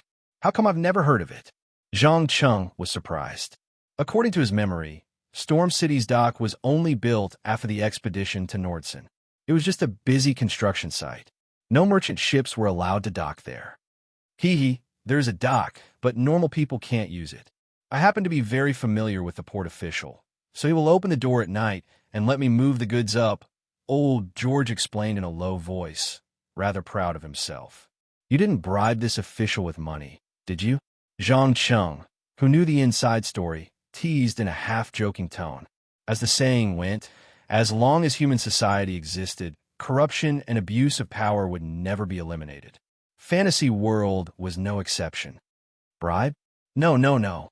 In return, I'll give him 1/10 of the profits of the goods every time I dock. To a certain extent, he's an important business partner like you. After all, compared to taking the subway to Iron Forge and then crossing the wetlands, taking a ship is safer and more expensive.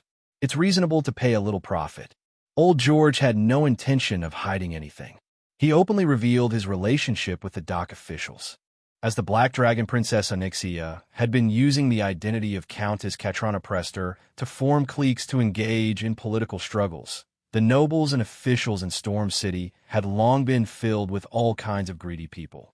As long as there were enough benefits, they even dared to buy or sell military power, not to mention making use of the unbuilt dock to earn a little money.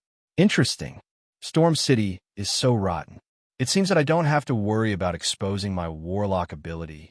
Zhang Cheng's eyes flashed with a hint of playfulness. He then stood up and walked to the place where he slept. Simon quickly got up and followed closely behind. The two disappeared into the innermost room at the end of the passage. There wasn't much furniture and decorations, only a few wooden beds made of stencils. There weren't even any bed sheets or blankets. But for travelers who lived in the open, this was the perfect place to rest. At the very least, they could sleep peacefully until dawn without having to worry about the sudden attacks of wild beasts and monsters. The young man closed the door and carefully lay on the wooden bed closest to the door. He held a sword in one hand and a shield in the other. As long as there was any abnormal noise, he would immediately jump up and get ready to fight. It had to be said that although his combat strength was not very good, the vigilance that had been cultivated for a long time in the wild was very good. At least he could buy a few seconds of reaction time. He was definitely qualified to be cannon fodder. Zhang Cheng ignored Simon. He took out a few crystal samples from his pocket that he had obtained more than half an hour ago. He tested the internal structure of each of them and the light radiation that was constantly emitted. Unfortunately, no matter what he did, the crystal's form was as stable as before. It was even more difficult to deal with thorium and arcanite. However, he was not discouraged at all since he had already expected this. Instead, he became more energetic. Zhang Cheng knew that these crystals were left behind by the Titan Ka's growth. It was normal that they could not be easily deciphered. Just as he was racking his brains on how to draw out the energy in the crystals for research, a wisp of dark energy suddenly flowed into the interior of a red crystal. Instantly, the energy in the crystal began to boil, as if it had been dropped into a pot of ice water. Then, a large number of fine cracks appeared on the surface of the crystal. Finally, it shattered with a crack and released a bright flame. However, unlike ordinary flames, this flame seemed to contain an extremely powerful life force. Under its light, Zhang Cheng could clearly feel the dark energy in his body was afraid and retreating. It was not until the flame completely disappeared that it returned to normal. His exhaustion was also swept away. After experiencing the changes just now, his eyes lit up slightly. He quickly grabbed a few crystals of other colors and injected them with dark energy. The result was unbelievable. These crystals actually corresponded to the attributes of life, nature, magic, and earth. Red represented the basic elements necessary for life. Green represented air and water. Blue represented the energy that was everywhere in Azeroth. Yellow represented the earth that gave birth to everything. When all these things were added together, they could give birth to all kinds of life forms. It was even possible to adjust the radiation of these crystals to have a decisive impact on the evolution of life itself. For example, if a species was exposed to the radiation of red and yellow crystals for a long time, their body would become bigger and the cuticle and scales on the surface of their body would become thicker and thicker. If it was the radiation of blue and green crystals, they would become extraordinarily smart. They might even gain wonderful spell-like abilities. However, this effect would take hundreds of thousands of years, several generations, or even dozens of generations of continuous evolution. Chapter 330. Ever since he discovered how to draw out the strange energy contained within the crystal, Zhang Cheng had begun various experiments on his way to Stormwind City. Similarly, the gnolls, kobolds, and murlocs that wandered at the edge of the forest had also ushered in an apocalyptic disaster. In just a few days, the corpses of thousands of strange, mutated monsters could be seen on both sides of the road at regular intervals. Some of them had expanded several times their original size, while others had grown 2 heads, 4 legs, sharp bone spurs, reptilian scales, and so on.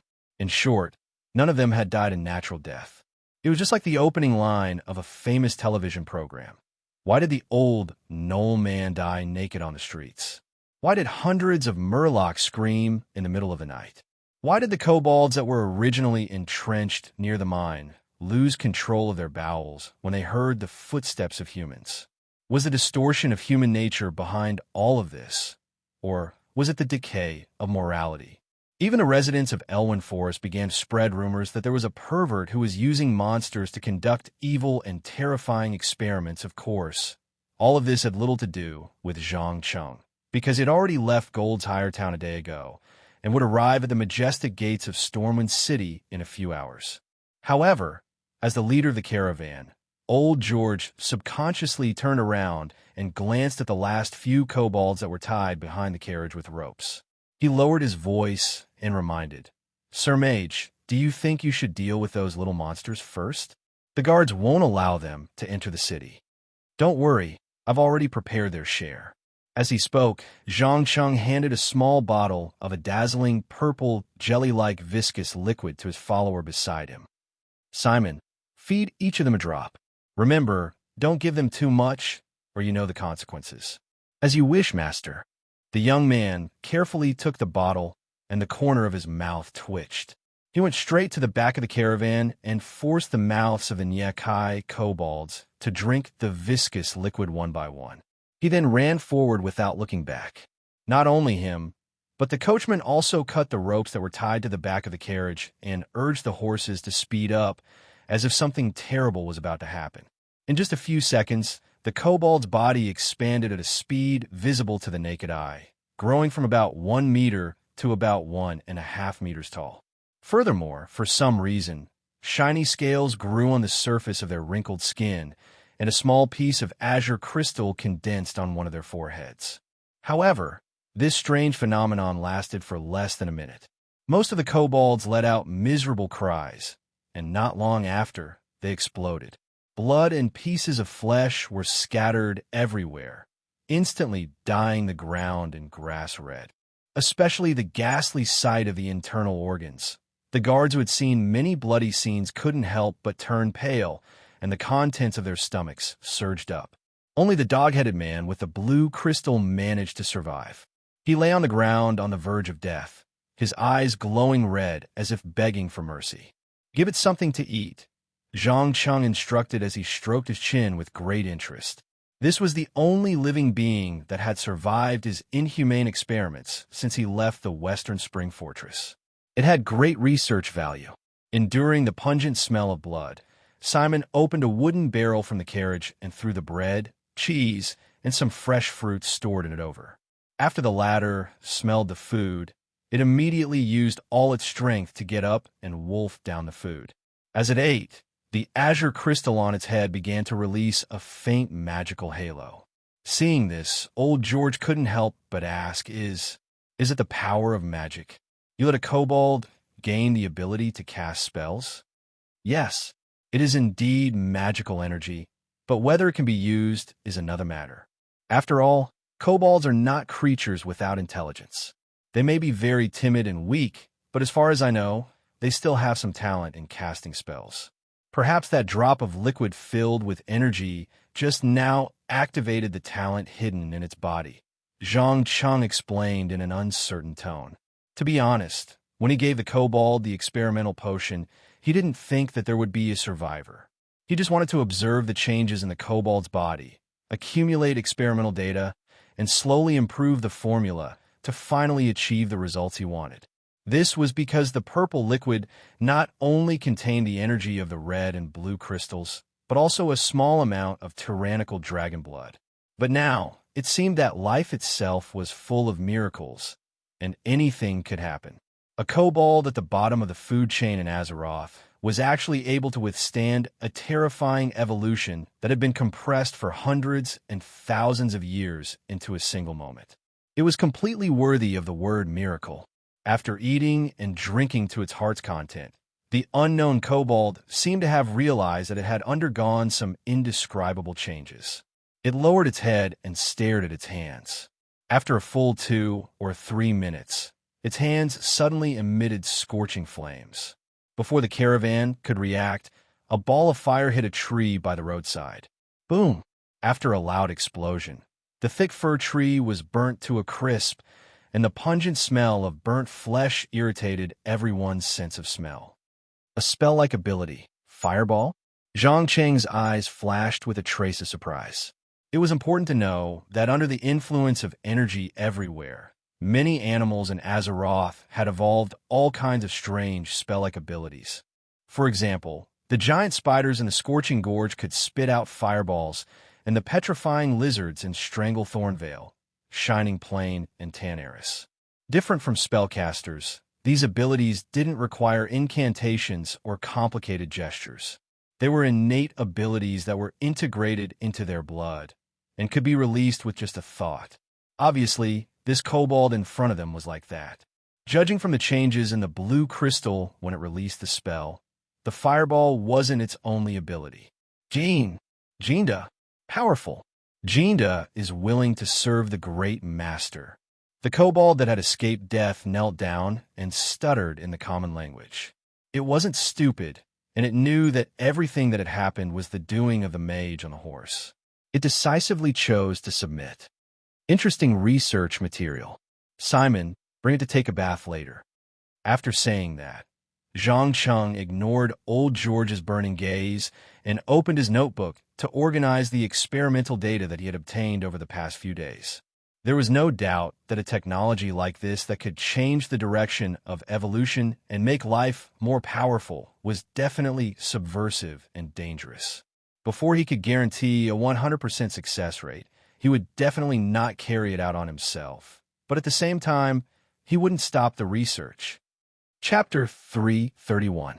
The appearance of the kobold kind completely shattered the caravan's understanding of the world. In their eyes, whether a person was noble or qualified to be a hero revered by tens of thousands of people was determined from the moment they were born. Especially things like talent, which would not be changed by external forces. But now, an ordinary kobold from the Elwyn Forest actually possessed unimaginable spell-casting abilities after being modified by a mysterious magical power. Temptation, an irresistible temptation. The temptation to change fate. For a moment, even the coachman's eyes were filled with heartfelt desire.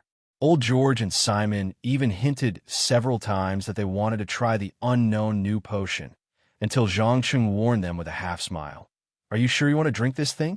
Have you forgotten how countless jack-o'-lanterns, kobolds, and murlocs died along the way?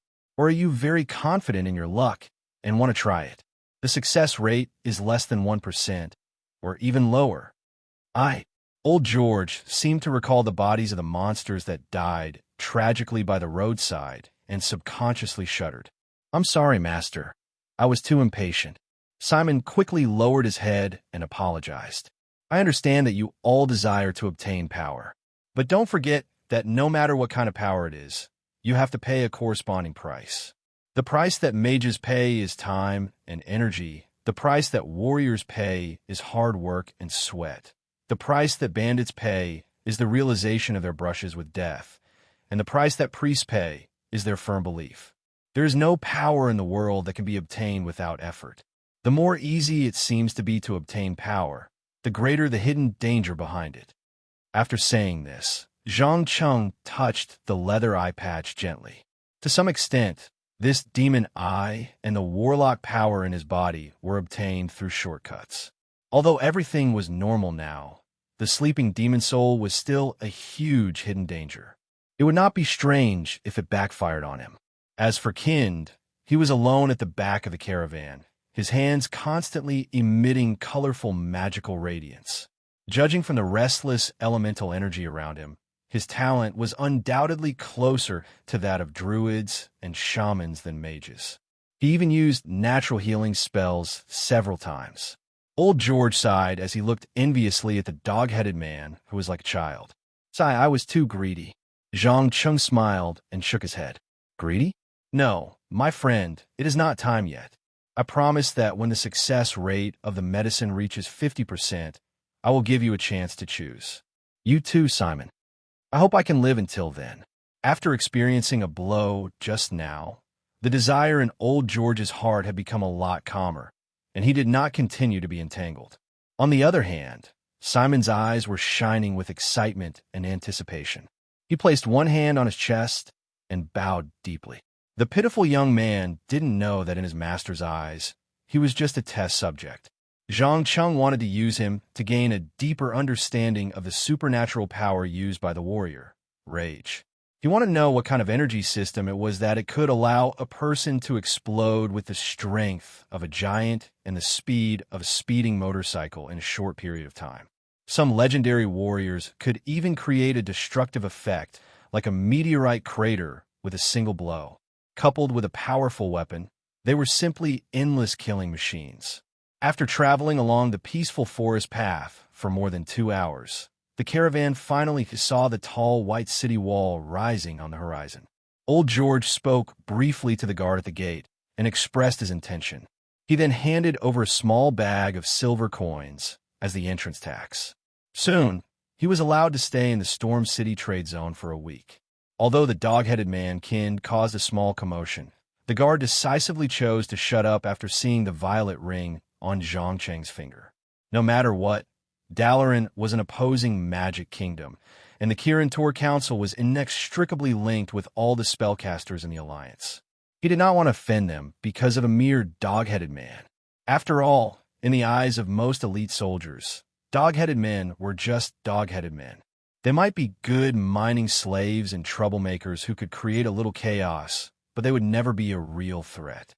After passing through the Bridge of Heroes where the statues of Turalian, Kagid, Kodrin Wildhammer, Donna's Tollbane, and Illyria Windrunner were erected, the caravan finally entered the bustling trade zone.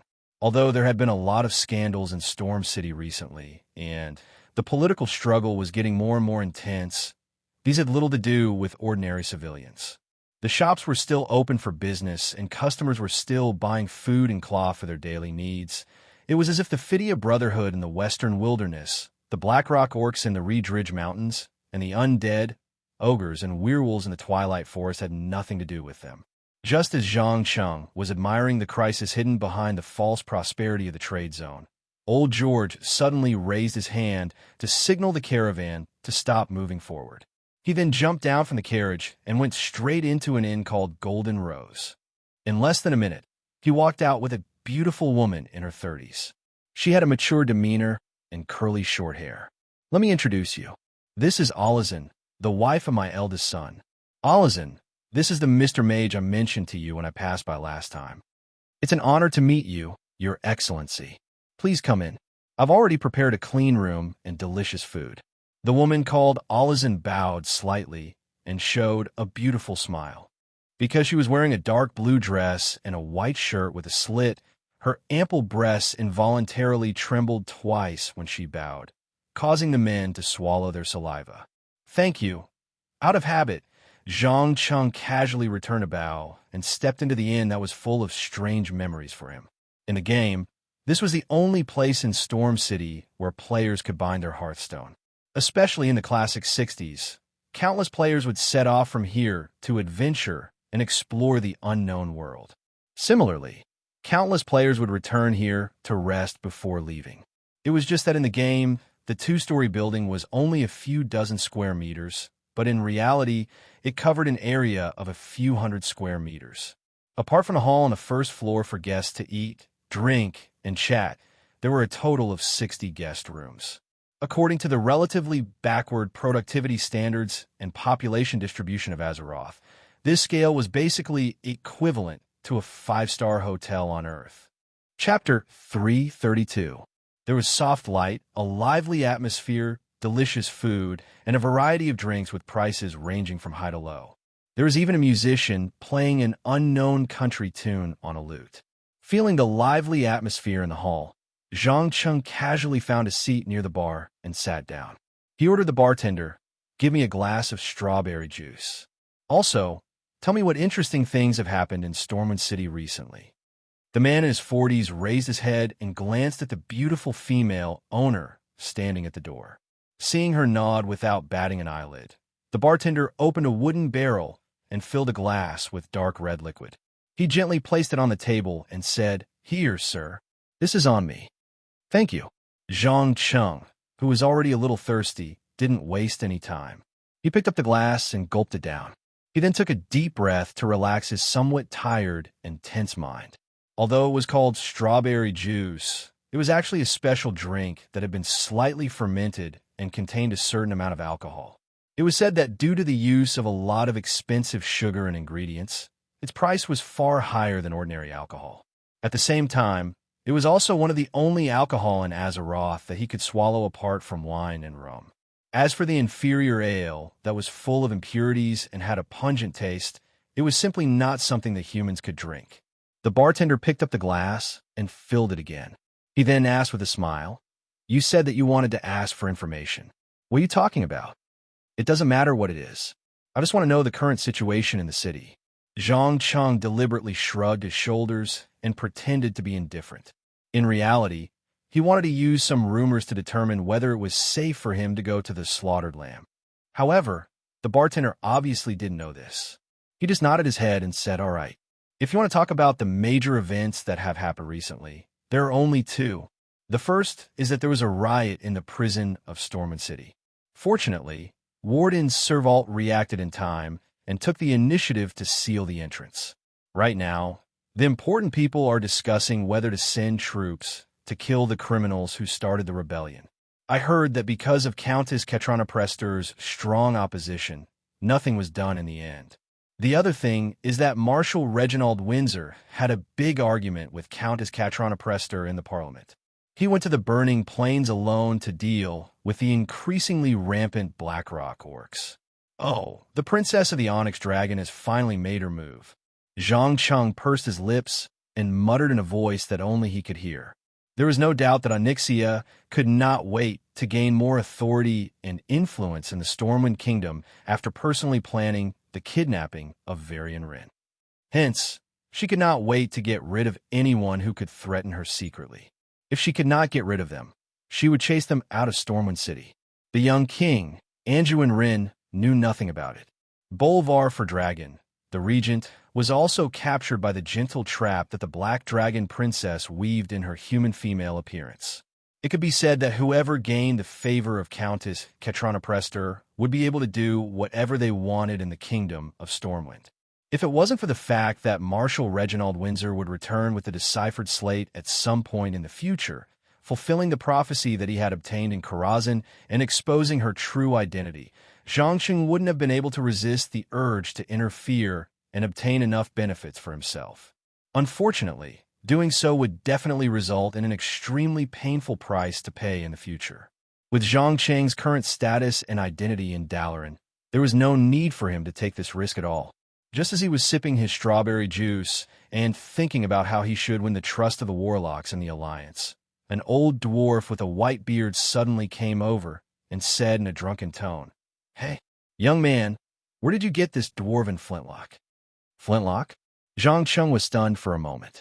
Then, he lowered his head and saw the double-barreled mithril shotgun hanging on his waist that he hadn't used even once. A strange smile appeared on his face. "I bought this from a dwarf named Ovj Copperhammer at the Treasure Bay Market." "Why? Do you know him?" "Ovj Copperhammer? Damn it, that little brat really ran off to Stranglethorn Vale without saying a word?" The old dwarf roared in exasperation. He didn't care about the strange gazes of the people around him at all.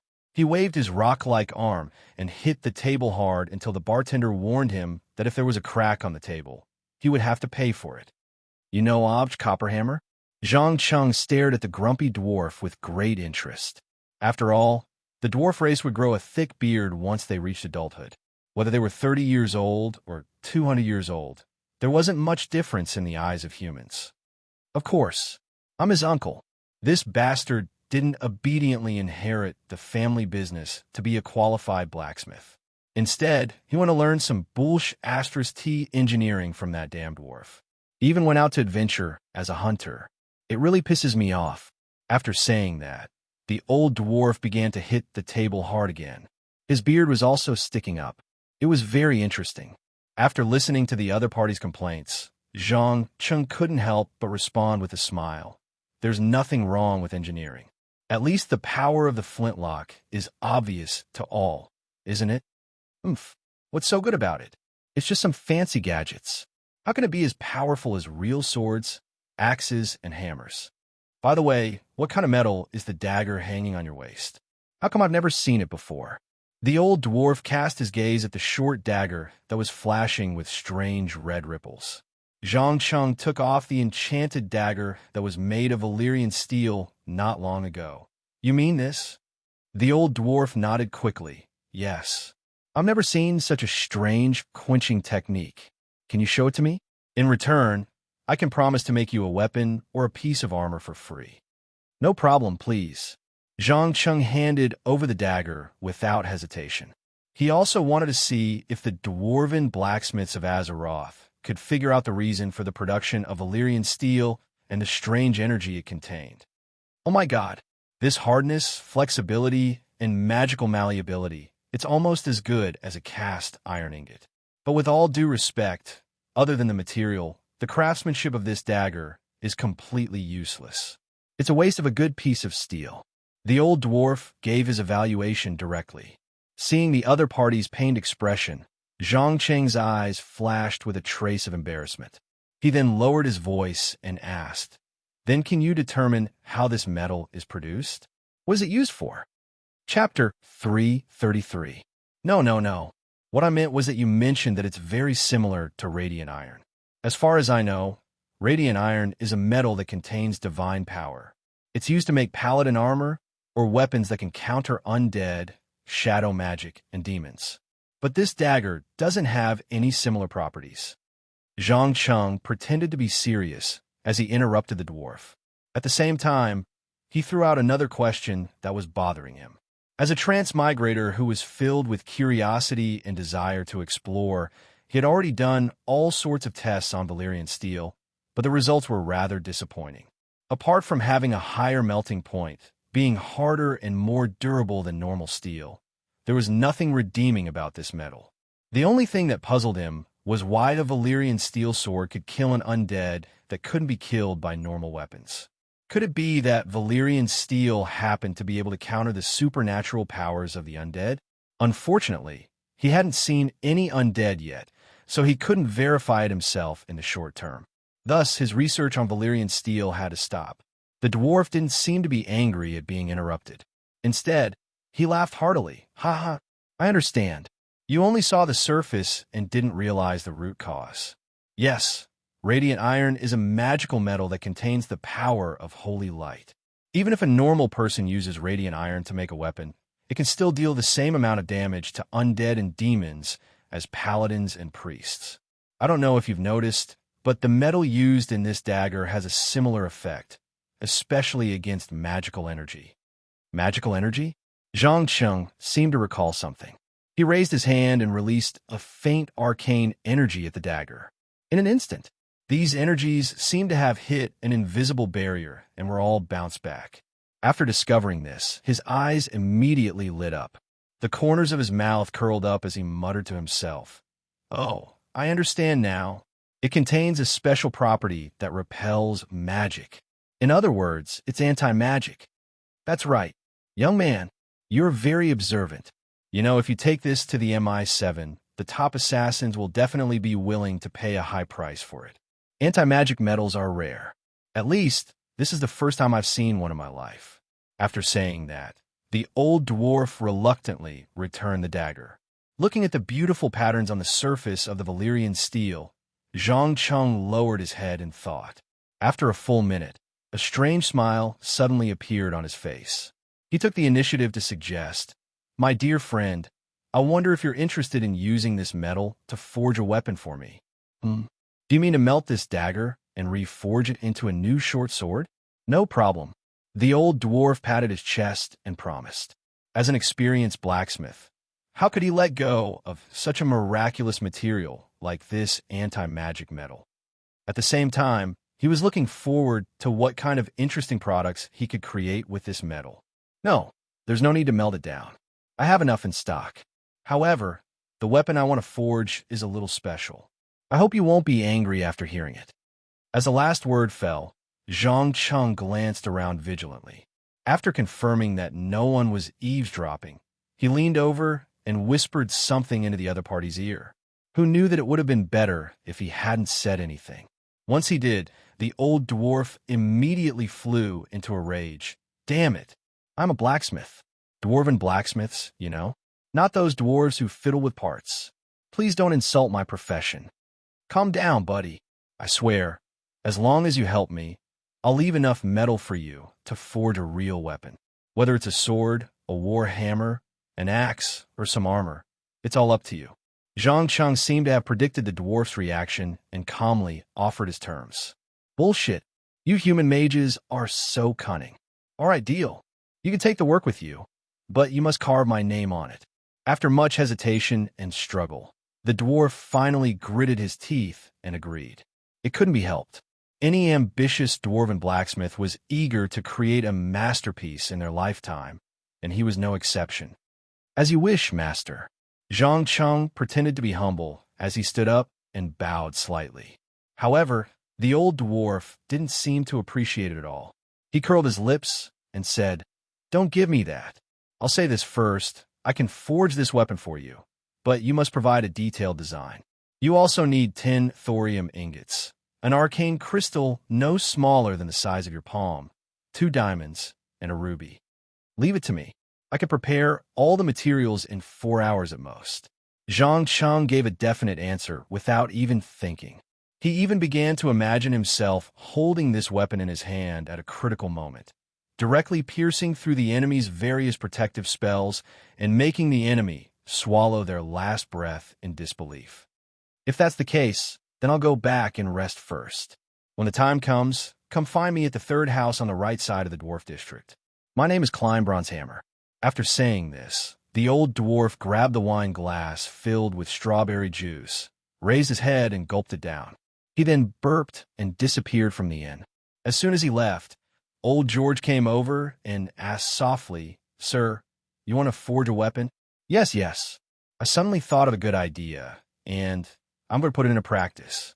Oh, right, this is the list of materials. Help me prepare it. Here are 50 gold coins. If it's not enough, you can deduct it from the next payment. Zhang Cheng tore a piece of paper from his notebook and wrote down the things he needed to buy. He put it on the table together with the money bag. Got it. I'll go there myself. Old George didn't try to ask for more inside information. He quickly stood up and left the inn. After all, things like thorium ingots were strictly military-controlled goods, even in Stormwind City. Only nobles and high-ranking officers were qualified to use weapons and armor made of thorium. He needed to use some special connections to get 10 thorium ingots. As for Zhang Cheng, he continued to sit in front of the bar and chatted with the bartender. When he stood up and was about to go back to his room to rest, he suddenly realized that there was an extra piece of paper in his hand. It was written in the common language. In order to thank you for your help last time, I've specially prepared a small gift for you. Please be sure to come to the Old District before dark. The Old District? Should I say that it's really the MI7? I've only been in Stormwind City for less than 40 minutes, and Matthias Shaw already knows my location. He even secretly sent this note to me. Zhang Cheng squeezed the note into a ball. He narrowed his eyes and scanned the hall, trying to find the spy who sent the letter. Chapter 334. The Old City was originally the ruins of Stormwind City that were occupied and destroyed by the orcs during the opening of the Dark Portal. Later, after a series of modifications and repairs, it was integrated into the new Stormwind City system. However, because too many old buildings were preserved, the largest area of Stormwind City looked a little complicated, especially the various dark and narrow alleys that gave birth to some shady things. For example, gangs or sex services, of course. It was through secretly controlling these gray channels that MI7 had enough funds to maintain its own operations and not be choked by Countess Katrina Prester. It was important to know that the Princess of the Black Dragon had used her influence in the Parliament to threaten to reduce military spending several times, forcing the officers and marshals in Stormwind City to submit to her tyranny. If Azeroth was not a magical world where power was paramount, she could have become an excellent politician and ruler with her mature and experienced political skills. However, it was a pity that compared to her father who loved to destroy the world and her brother who loved to do biological research, Onyxia was still slightly weaker. Otherwise, she wouldn't have become the first adult dragon whose head was hung on the city gate. Admiring the fantastical and interesting clothes of the girls who worked in the special service industry on both sides of the road, Zhang Cheng recalled the so-called plot while thinking about the purpose of Matthias Shore's meeting. He did not believe the message on the note, nor did he think that the ace assassin asked him out just to express his gratitude, even though the magic plague could indeed cause a huge rift and distrust between the orcs and the Forsaken. Just as he was making all kinds of guesses in his mind, an arm quietly stretched out from the darkness, covered his nose, and dragged him from the main road into a dark alley. As a person who had experienced many assassinations, Zhang Cheng did not show the slightest bit of panic. Before the other party could make the next move, he immediately cast Blink to break free. At the same time, he held up the Ice Shield and Mana Shield. The crystal at the top of the staff flashed with a dangerous violet light. Relax, young man. If I was hostile, it would not have been an arm that stretched out, but a dagger that slit your throat. After saying that, the masked man took off the mask on his face, revealing a familiar face. He was none other than the leader of MI7, Matthias Shore. Damn it, can't you King greet me in a normal way? Zhang Cheng gritted his teeth and cursed in a low voice. No wonder he was so angry. If not for the fact that he didn't feel any hostility or killing intent, he wouldn't have used Flash as the first spell, but Arcane Explosion, Frost Nova, Shadow Burn, Death Coil, and other instant cast destructive spells. I'm sorry. I'm being watched closely now, so I can only meet you in this way. Matthias Shaw sighed helplessly. Oh, you're the leader of MI7. Is there anyone in Storm City who dares to spy on you? Zhang Cheng raised his eyebrows in surprise. Matthias Shaw smiled playfully and replied in a slightly sarcastic tone. In this world, there are always a few people who think that they can control everything. So, when they are in power, They will do everything possible to plant spies in their midst. Unfortunately, there is one such person in Storm City, and she has also convinced the council that the authority of MI7 needs to be restricted, so there have been a lot of annoying flies in my office recently. I see. You are being watched by our dear Countess, aren't you? Zhang Cheng's eyes flashed with a shrewd light. In fact, MI7 had been different from most intelligence organizations ever since it was established. Instead of hiding in the dark, it stood in the open and announced its existence to everyone. Even after Matthias Shore accepted it, he launched a publicity campaign. Even the children knew that there was an invisible dagger protecting the residents of the city. Hence, it was not surprising that he was being watched by the princess of the Black Dragon. No matter what that woman is planning, she has really pissed me off this time. The King of Assassins' tone revealed his undisguised annoyance and disdain. Obviously, he didn't know that he wasn't facing an ordinary noblewoman this time, but a Black Dragon princess who could take people's lives. She was the only daughter of the most powerful Black Dragon among the Guardian Dragon Kings, Deathwing Nazario. However, Zhang Cheng did not have the intention to remind him. Instead, he smiled and said, "It seems that I have to mourn for the Countess. She has provoked a dangerous enemy that she should not have. I hope she is as smart as you. Forget it. I didn't ask you to come here today to talk about this. Here, this is the little gift I promised you. I hope you like it." After saying that, Matthias Shore threw the gift box that he had prepared in advance. This is... After Zhang Qing opened the box, he immediately showed an expression of disbelief, because the box contained nothing else but a container that emitted an evil aura. To be exact, it was a soul bag that warlocks used to store soul fragments. Soul fragments were different from other magical items, especially those that had powerful magical powers. They were very likely to break the binding and escape.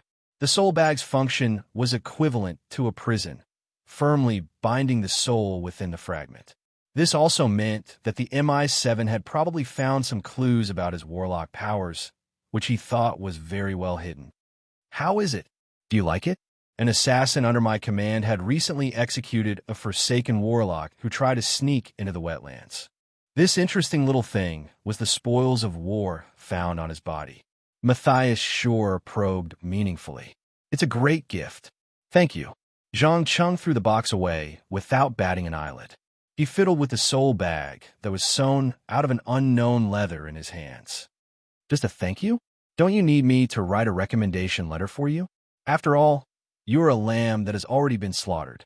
Those people will not easily trust an outsider, especially when this outsider is a mage from the Kirin Tor Parliament. Seeing that the other party had chosen to remain silent, Matthias Shore took the initiative to reveal his first trump card. The corner of Zhang Cheng's mouth twitched slightly. Without raising his head, he said, "You are still in contact with the Warlock Guild?"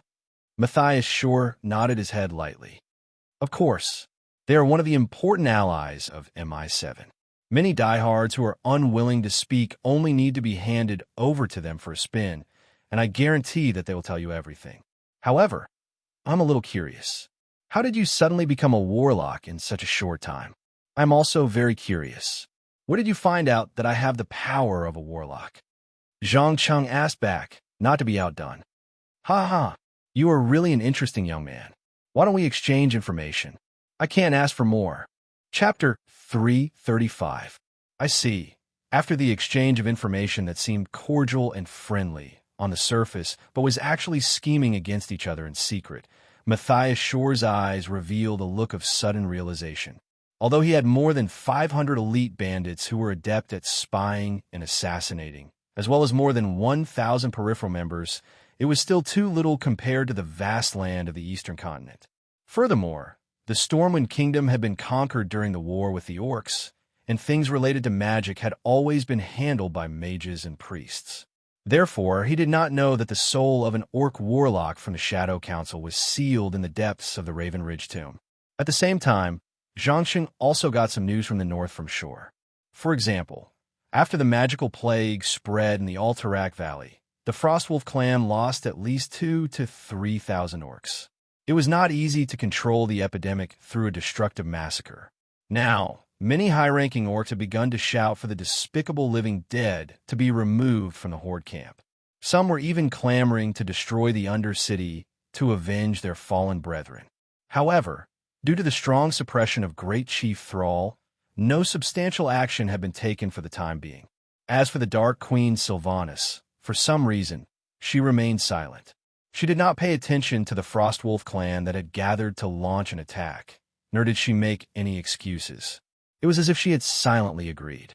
To some extent, if not for Varian Wren's recent disappearance and the Black Dragon Princess stirring up trouble in the Stormwind Kingdom, this would definitely be a good opportunity to send troops to the north and reclaim the territory of the Lord Darren Kingdom in one go. Feeling that Azeroth was about to be turbulent, Zhang Cheng did not have any fear in his heart. Instead, he was full of anticipation. After all, only when the situation was completely chaotic could he use the chaos to get a lot of what he wanted. After all, whether it was the terrifying biological research being conducted by the Black Dragon Prince, the mountains of dragon eggs in Onyxia's nest, or the precious magical knowledge hidden in a library of the Mallet of Misfortune that had been hidden for tens of thousands of years, they would all give him unimaginable power and knowledge. It was far from what the Song of Ice and Fire, which was not systematic, could compare to.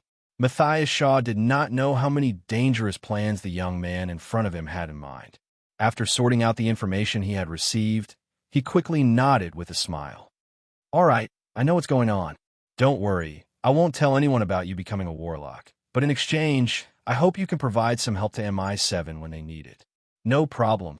However, you have to pay me according to the degree of danger, and I have the right to refuse any risky actions that may endanger my life." Zhang Cheng bargained without hesitation. "Sure. From now on, you will be an index finger, and I will personally be in charge of you. Oh, I almost forgot. Here, this is a deception jewel. It allows you to change your appearance and race at will. It's an excellent magic tool. As for the Warlocks Guild, I'll send someone to greet them. You can report there in 2 days. Also, thank you for the information you provided.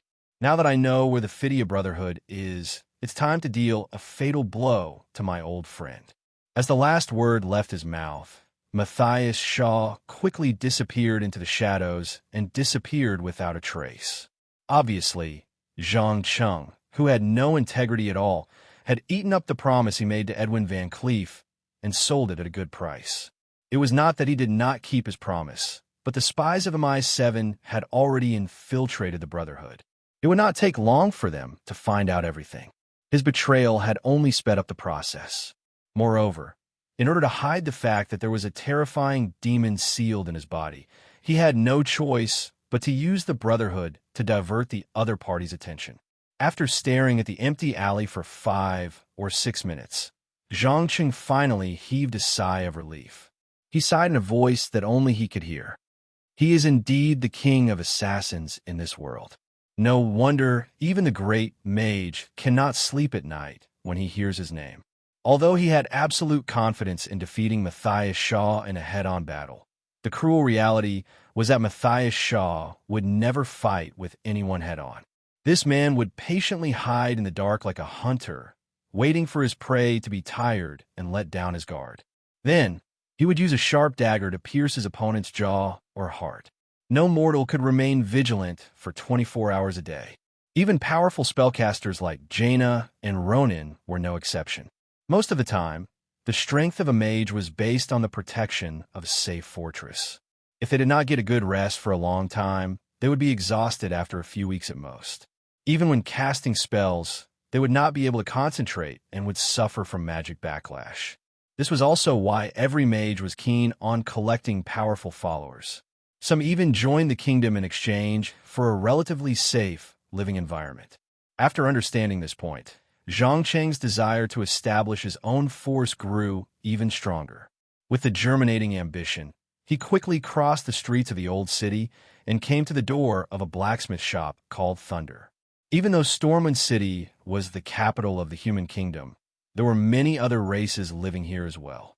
Especially after the miracle of the underground train, a large number of dwarves and pygmies came one after another, opening shops one after another. At a glance, The entire dwarf district was filled with tall chimneys and black smoke that constantly emitted from them to pollute the environment. It was comparable to the heavy industrial parks during the first industrial revolution on Earth, especially the choking smell of the smoke. Even a breath would cause one to cough for a long time. Zhangcheng really did not know how these dwarves and pygmies could survive in such a harsh environment. If it were an earthling, they would have contracted respiratory diseases in just a few months. However, complaining was just complaining. He still resisted the itch in his throat and nasal cavity and strode into the blacksmith shop. He shouted at the top of his voice, "Is Klein Bronzehammer here?" "Who? Who's calling me?" The old dwarf, who was sweating profusely, asked without raising his head as he waved his hammer. "It's me. According to our agreement, I've brought what you want." Zhang Cheng did not waste any time and threw the leather pouch that he had just taken out from his magic waist pouch on the table. So fast. Klein Bronzehammer seemed to be in disbelief. He quickly opened the pouch and poured out the contents. 10 pieces of thorium ingots that shone with a dark green glimmer, an arcane crystal that contained powerful energy, 2 beautiful large diamonds, a baby-sized sapphire, and a blueprint with a scale mark. Everything he had asked for was here. Chapter 336. Accompanied by the clanging of the anvils and the hissing of the quenching process, the entire blacksmith shop was quickly set to work under the command of Klein Bronzehammer. Not long after, the thorium ingots and Valyrian steel were melted into liquid in the high-temperature furnace. Then, with the help of Zhang Cheng's alchemy, the powerful energy of the arcane crystal was slowly absorbed into the pincers until the pincers were shining with a bright golden light. Seeing that the time was right, the old dwarf immediately waved his short and thick arms and shouted, "Molds! Bring the molds over." In the blink of an eye, the 2 apprentices threw the molds, which were made of steel, onto the workbench. Then, together, they used the pincers to hold the hot pincers and poured the molds into the molds one by one. When the molds began to solidify, they directly threw the molds into a cold bucket of water. In an instant, white steam filled every corner of the shop, adding a sense of mystery to it. However, this mysterious feeling soon disappeared without a trace. Instead, it was replaced by the sound of grinding that gave one goosebumps. In order to meet the requirements of the blueprint, Klein Bronzehammer personally used a special stone grinding wheel from Azeroth's mines to grind the parts to make sure that every part was perfect. There was no doubt that this was a laborious and time-consuming job, especially with the spiral hollow tube inside. It was not something that an ordinary blacksmith could make. After about 5 hours, it was midnight in Stormwind City. Klein put down the 14th grinding wheel, which was so worn that it could no longer be used, and complained with a tired face. "Damn it, it's finally done. Hurry up and assemble it. Let me see what you've made. It's different from any gun I've seen before." "Haha, don't worry, my friend. You'll soon understand what a great work you've made." After saying that, Zhangcheng skillfully assembled the parts on the workbench. In less than a minute, a revolver that did not belong to Azeroth appeared in his hands. However, the spellbreaker was not yet complete, so he ignored the curious eyes of the dwarves and began to carve strange runes on the surface of the gun with a special carving knife. Some of them were arcane runes used by the mages of Dalaran, and some were demonic runes used by the demons of the Burning Legion. However, the most important thing was to decipher the mysterious runes that belonged to the magical earth. The reason was simple. Among the 3 different systems of runes, the arcane runes were used to guide energy, while the demonic runes were used to increase the destructive power of the bullets. Only runes from an unknown magic civilization could combine to produce a mysterious anti-magic field. Finally, with the bullets made of Valyrian steel, except for physical defensive spells like Ice Shield, the bullets could directly penetrate force field-type defenses like Mana Shield. It was definitely a spellcaster's nightmare. In particular, the gunpowder used in the world of Azeroth was not sulfur, charcoal, saltpeter, mercury fulmination, nitrocellulose, and other chemical substances. It was a crystallization of some kind of magical energy in minerals, and the explosive power was 100 times more terrifying than the former. This could be seen from the guns made by Azeroth. After all the guns in Azeroth did not have a rifle, which was the so-called musket. However, this primitive firearm, which was known to lack both range and accuracy, was actually able to fly 300 to 400 meters away after using the gunpowder provided by the goblin and gnome engineers. It could even penetrate a tree trunk as thick as an adult's waist. That's right, it was not embedded. It was penetrated. Even the most powerful anti-material sniper rifle produced on Earth was not as powerful as this. It was because of this that Zhang Qingji thought of creating a magic breaker spear as a trump card to deal with Catherine, the Witch of Desire, who harbored malicious intentions. In any case, telekinesis was a type of supernatural magic. It was essentially the control of energy, so it would naturally be rejected by magic-breaking bullets and anti-magic fields. He really wanted to know if one day the two sides really fell out, and Catherine found out that she was killed by the gun that she looked down on the most, would her expression be very interesting? In fact, it was not just the Witch of Desire. Most of the residents of the underground world relied on various abilities and looked down on ordinary people. They even thought that they were the true masters of the world. They did not understand that since the middle of the 20th century, the technology that humans relied on for survival had developed at an incredible speed. Whether it was nuclear weapons, biochemical weapons, genetic weapons, or laser weapons, they were all enough to pose a huge threat to the underground world. The reason why the underground world still existed was because of the superpowers they possessed, but more importantly, it was because of the secrecy mechanism set by the Parliament. That was to never let ordinary people know of their existence. Originally, Zhang Cheng wanted to create an exquisite crossbow, but after thinking about it, a handgun was far more powerful and had a longer range than a crossbow. It was also more in line with the habit of everyone in North America to carry a gun. At the same time, it could also serve as a disguise. With the idea of ruthlessly tricking his enemy, he finished carving the last rune and immediately smashed the expensive ruby and diamond into pieces. With the help of a shape-shifting spell, he covered all the magic runes on the surface of the runes, forming a layer of glittering barrier. This way, even if he used detection spells, he would not be able to detect anything wrong immediately. Finally, he brushed on a thick layer of mithril powder, and a sparkling magic-breaking revolver was completed. Gently pulling the trigger and feeling the terrifying power contained in this weapon, Zhang Cheng's eyes shone with a strange light. After a while, he turned his head and said to the old dwarf behind him, "How is it? The weapon I designed is very beautiful, isn't it?" TSK, I really don't understand what your brain is thinking. You're obviously a mage, but you created a weapon that can easily kill spellcasters. How strange. The old dwarf rolled his eyes and sat down on the ground. He took out a pipe out of nowhere and stuffed some tobacco leaves into it. Then he began to smoke calmly. So what if I'm a mage? Who said that mages can't use guns? In times of danger, the most important thing is to defeat the enemy and survive. The method and process are not important. Oh, right. Help me make some bullets with magic-breaking metal. I'll come back in half a month. Also, this is the metal and payment I promised you. After saying that, Zhang Qing placed 2 pieces of Illyrian steel and a small bag of gold coins on the workbench. He turned around and walked into the street that was shrouded in the last trace of darkness before dawn. Looking at his back that was gradually disappearing, Clane Bronze Hammer smacked his lips and muttered something. He reached out his hand and gently stroked the smooth surface of the weapon like a lover. The shape of a sword quickly appeared in his mind. Chapter 337. In the Slaughtered Lamb, and in the Mage District of Storm City, the bartender Zalii Moore was carefully wiping the table as if this was a very important and sacred job. He didn't care that there hadn't been a single guest in the past half a month.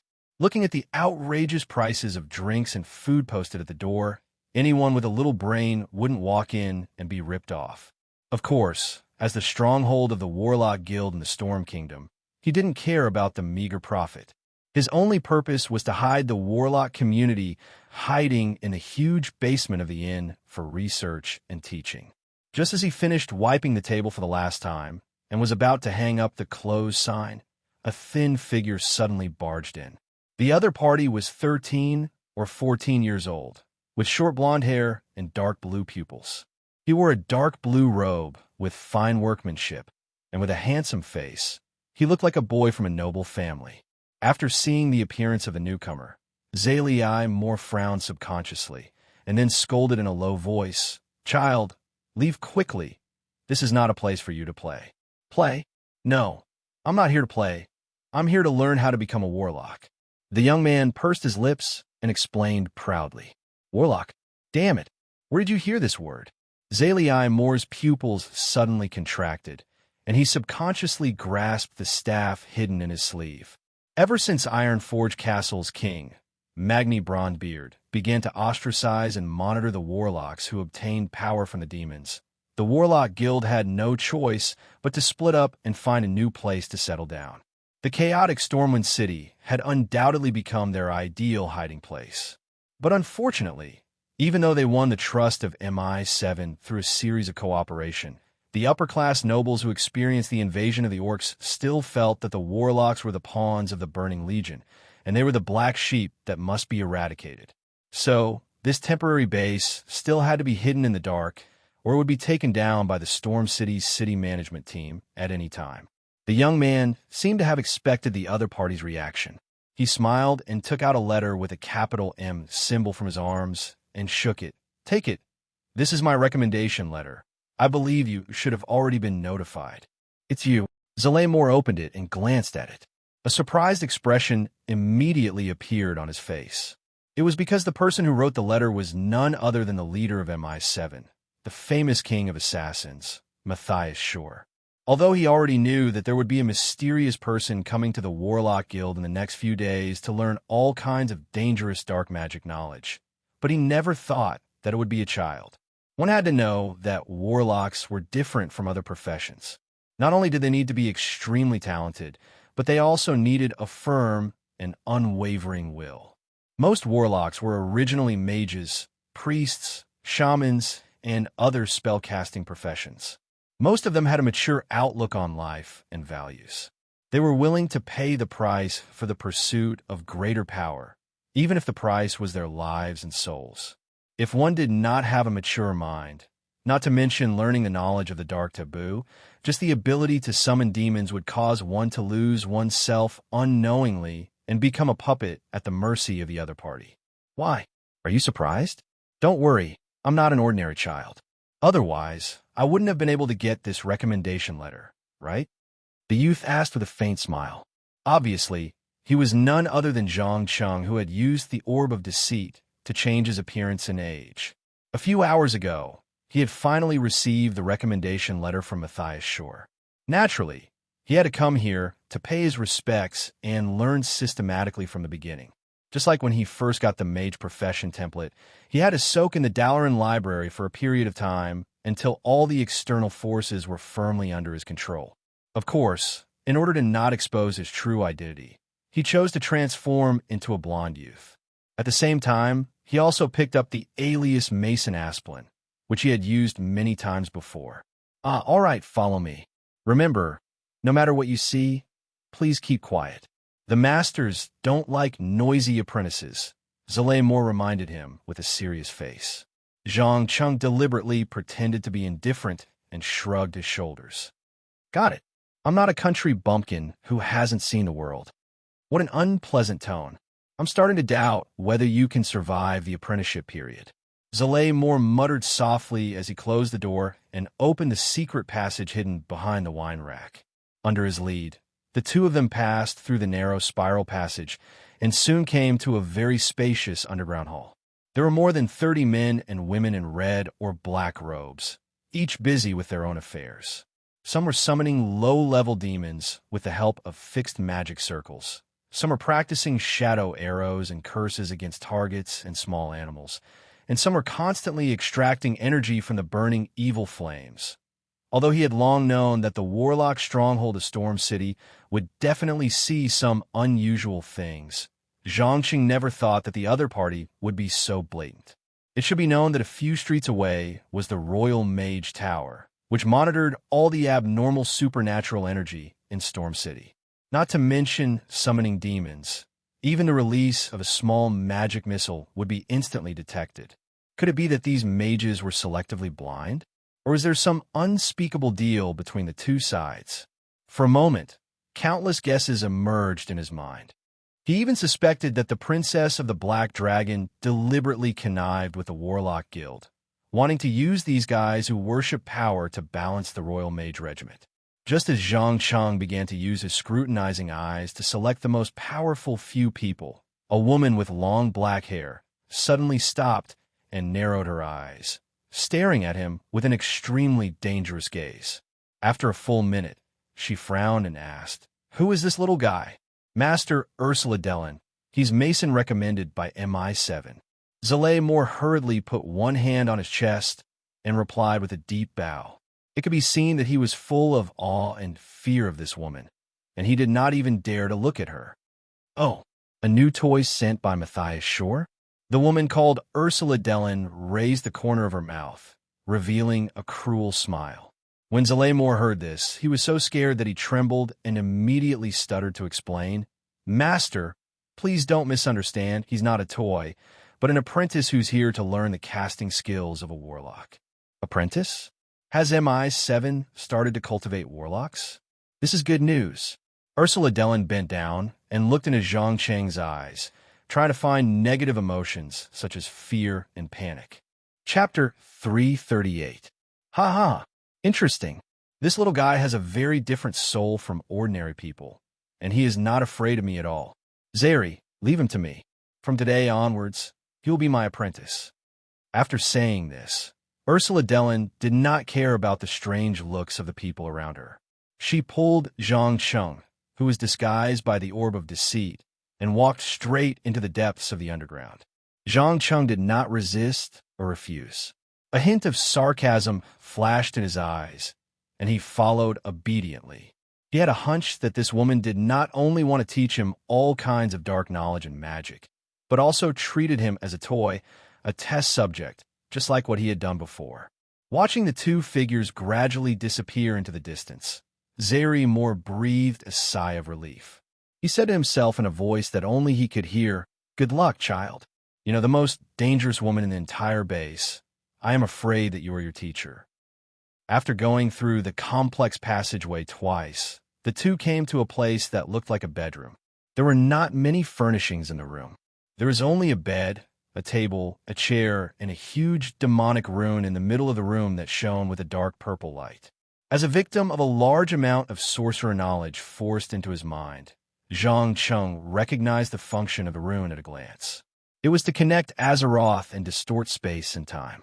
Although it was far from a real summoning circle, it could still summon the lowest level of the Burning Legion, such as imps. Many sorcerers use the power of the demonic rune to summon low-level demons, to disturb the enemy, or to slow down the enemy's movement. The only thing that Zhang Cheng did not understand was why Ursula had set up such a rune in his room. Just when he was puzzled, Ursula suddenly turned around and said in a teasing tone, "I believe that you must be wondering why I accepted you as my apprentice, right? Is it not because of the recommendation letter from Master Matthias Shore?" Zhang Cheng deliberately pretended to have a backer look and blinked. "No, cute little fellow. The reason why I chose you is because you are a good lamb, very much to my taste. Now, I will give you a small test. Summon a lowly demon and force it to become your servant. If you can't do it, then I'm afraid you won't be able to walk out of this room alive." Just as he finished speaking, without warning, Ursula Durling raised her hand and snapped her fingers. In an instant, the runes that were originally emitting a dim light suddenly lit up. In less than half a minute, a spatial portal appeared in the middle of the room. Although it was only about 1 meter, it was enough for demons like Imp and Hellhound to pass through. Without a doubt, for an apprentice warlock, this was absolutely a deadly plaything. If it was an imp, then it was still okay, but if it was a spellcaster's nemesis, the Hellhound, then there was a 100% chance that they would be torn apart and eaten alive. Ew, what do you want? In order to appear more like a clever teenager, Zhang Cheng appropriately added a little fear into his expression to make himself look like he wanted to remain calm and tough, but in his heart, He was afraid of the demon that was about to appear. Ursula Durling nodded satisfactorily. She bent down and whispered in his ear, "Remember, my cute little lamb, I've set up a protection in the portal, but this protection can only last for 4 hours.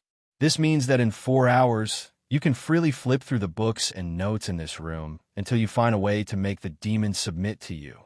If you can't control the demon that passes through the distorted space and time within the stipulated time, then you will become its food." "You mean, I only need to make a demon my servant, right?" Zhang Cheng confirmed without raising his head. "That's right. Also, do you know why this place is called Slaughtered Lamb?" The answer is very simple. Every newcomer who steps into the realm of warlocks is a delicious lamb to the demons. They either do whatever it takes to gain power and eventually become the demon's master, or hide in a corner like a coward and eventually be devoured by the demon.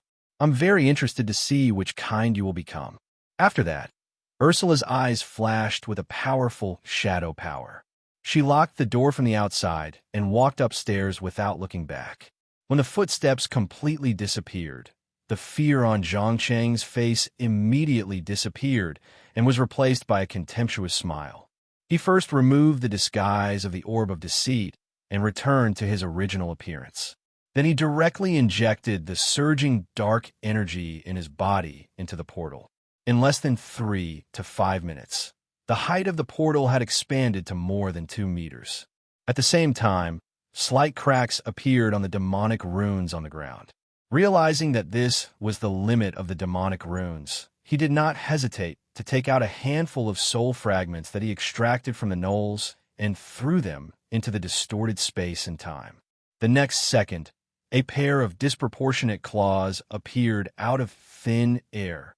Then came the long, pointy ears, the facial features of a deformed human, a thin body, and strong legs. There was no need to ask to know that it was an imp at the bottom of the Burning Legion.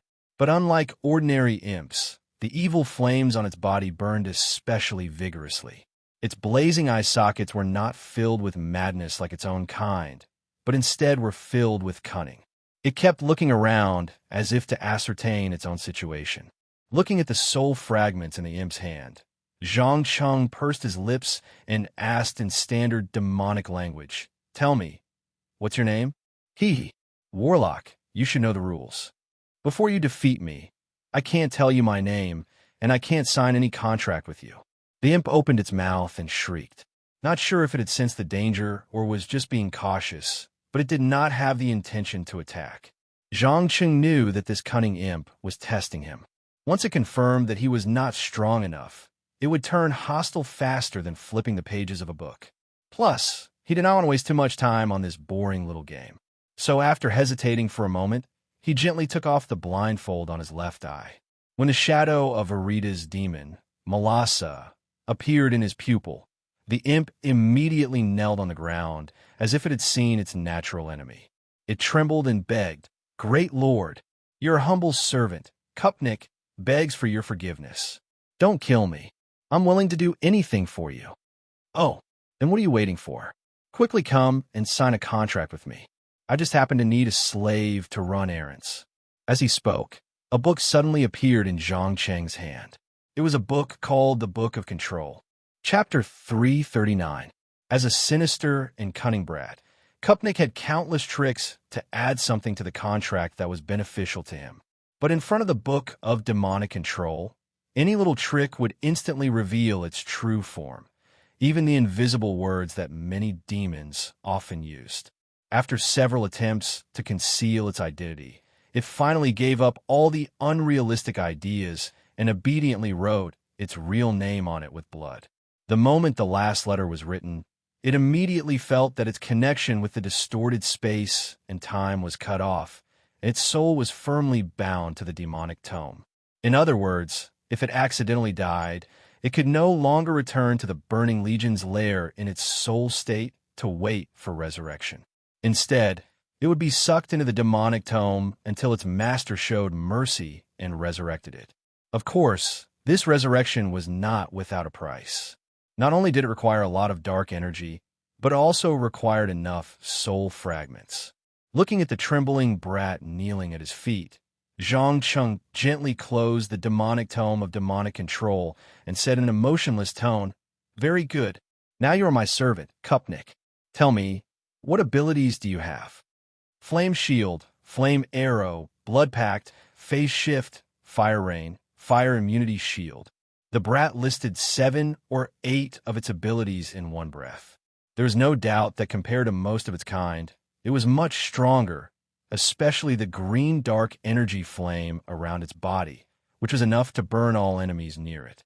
An ordinary person would probably become a lifeless charred corpse in less than 10 seconds. Not bad. Looks like I don't have to kill you and continue to look for a new servant. Zhang Cheng smiled maliciously as he withdrew the dark energy he had injected into the portal. After a while, the 2-meter-tall portal returned to its original state. He ignored the dozens of sneaky glances on the other side of the portal and picked up a book on Introduction to Shadow Magic from the bookshelf. Then, without raising his head, he ordered, "Watch the portal for me. If one of your kind enters the room, I'll break your neck." "Yes, great master. Your will is my command." Kupnik lowered his head humbly and bowed deeply. As a low-level cannon fodder of the Burning Legion, it had an innate reverence for high-level demons. It could not even muster the slightest thought of resisting. Although he didn't understand why a mortal would have the soul of the demon lord of Arita, he knew that his boss, Sargeras, had once controlled Mediv to open the dark portal and let the orcs, who were tainted by demonic blood, invade Azeroth. Therefore, he instinctively felt that this was part of the army's conspiracy. Soon, under the temptation of the soul fragments, a dozen little ghosts could not help but rush out. Staring at his own kind, Kupnik let out an ear-piercing laugh and shot out a steady stream of dark green fell fireballs, killing his opponents at the border between the distorted space and Azeroth. He had no intention of showing any mercy at all. In fact, the Burning Legion wasn't an organization known for its order and discipline. Chaos, slaughter, and destruction were their essence. Killing one another was as easy as eating and drinking. Through the corner of his eye, Zhang Cheng memorized the various abilities that Kupnik had shown in the battle and silently compared them. First of all, the ability that he used most frequently, Flame Arrow, was actually the Fell Fire. Its power was far more terrifying than ordinary fire spells. At least it could not be extinguished by ordinary water, and it did not require chanting or casting actions. It could release one every 2 seconds, and there was no sign of energy exhaustion even after releasing 20 or 30 of them in a row. The second was the Flame Shield, which formed a ring of fire around the target's body. Anyone who came close would be burned by the high temperature of the flames. The effect lasted for about 3 to 5 minutes. Although the damage was a little low, it could cause the enemy to feel intense pain. The third ability was Phase Shift, which temporarily hid oneself in a space crack to avoid all magic and physical attacks. The difference between this ability and the game was that it could be used flexibly even in battle. The only drawback was that once the phase shift started, it could not be stopped. The fourth ability was Blood Contract, which gave himself and his allies a strong vitality by burning the power of his own demon blood. However, Zhang Cheng thought that this kind of increased vitality was a good thing. If he used it too many times, his body would be contaminated by evil energy, and he would become a monster like an evil orc or evil elf. The last 2 spells, Flame Immunity Shield and Fire Rain, had not been used yet, so there was no way to judge. Obviously, Kupnik's combat power was not as weak as the little demons summoned by the warlocks in the game. Instead, it was a little similar to the small boss in the Mallet of Doom that dropped the Crescent Key. Just as Zhang Cheng was thinking about how to bring this interesting little demon back to Earth, there was a sudden sound of footsteps outside the door. Out of caution, he hurriedly put on an eye mask and used the Orb of Deception to disguise himself as a blond boy. About 2 or 3 minutes later, the locked door was opened again. Ursula Derlin came in with a Doomsday Guard that was more than 2, 5 meters tall, and held a sharp giant axe. She first glanced at Kupnik, who was next to the portal, and then looked at Zhang Cheng, who was sitting quietly in a chair and reading. Her face showed undisguised surprise. "Incredible! You actually survived. You even signed a contract with a little demon. Why, from your tone, you seem to be looking forward to seeing my mutilated body. Zhang Cheng curled his lips in disdain. No, of course not. I just didn't expect that someone could complete the trial without systematic learning. It seems that Matthias sure recommended you for a reason. After saying that, Ursula raised her hand and shot a hazy green light at the Doomsday Guard. In less than a second, the tall demon's body gradually turned into nothingness and finally disappeared without a trace. Needless to say, it was banished back to the Twisted Nether. Warlocks were not as considerate to the demons they summoned as hunters were to their animal companions. On the contrary, they were full of vigilance against demons. If they were not careful, they would be devoured by the demons as nourishment to strengthen themselves. Therefore, their attitude was extremely bad. Some warlocks would even torture the demons that had signed a contract with them for fun. Kupnik lowered his head and carefully observed the strange woman who walked into the room, as if he wanted to figure out what had happened, why his powerful master had to disguise herself, and what kind of conspiracy and secret were hidden behind. Chapter 340.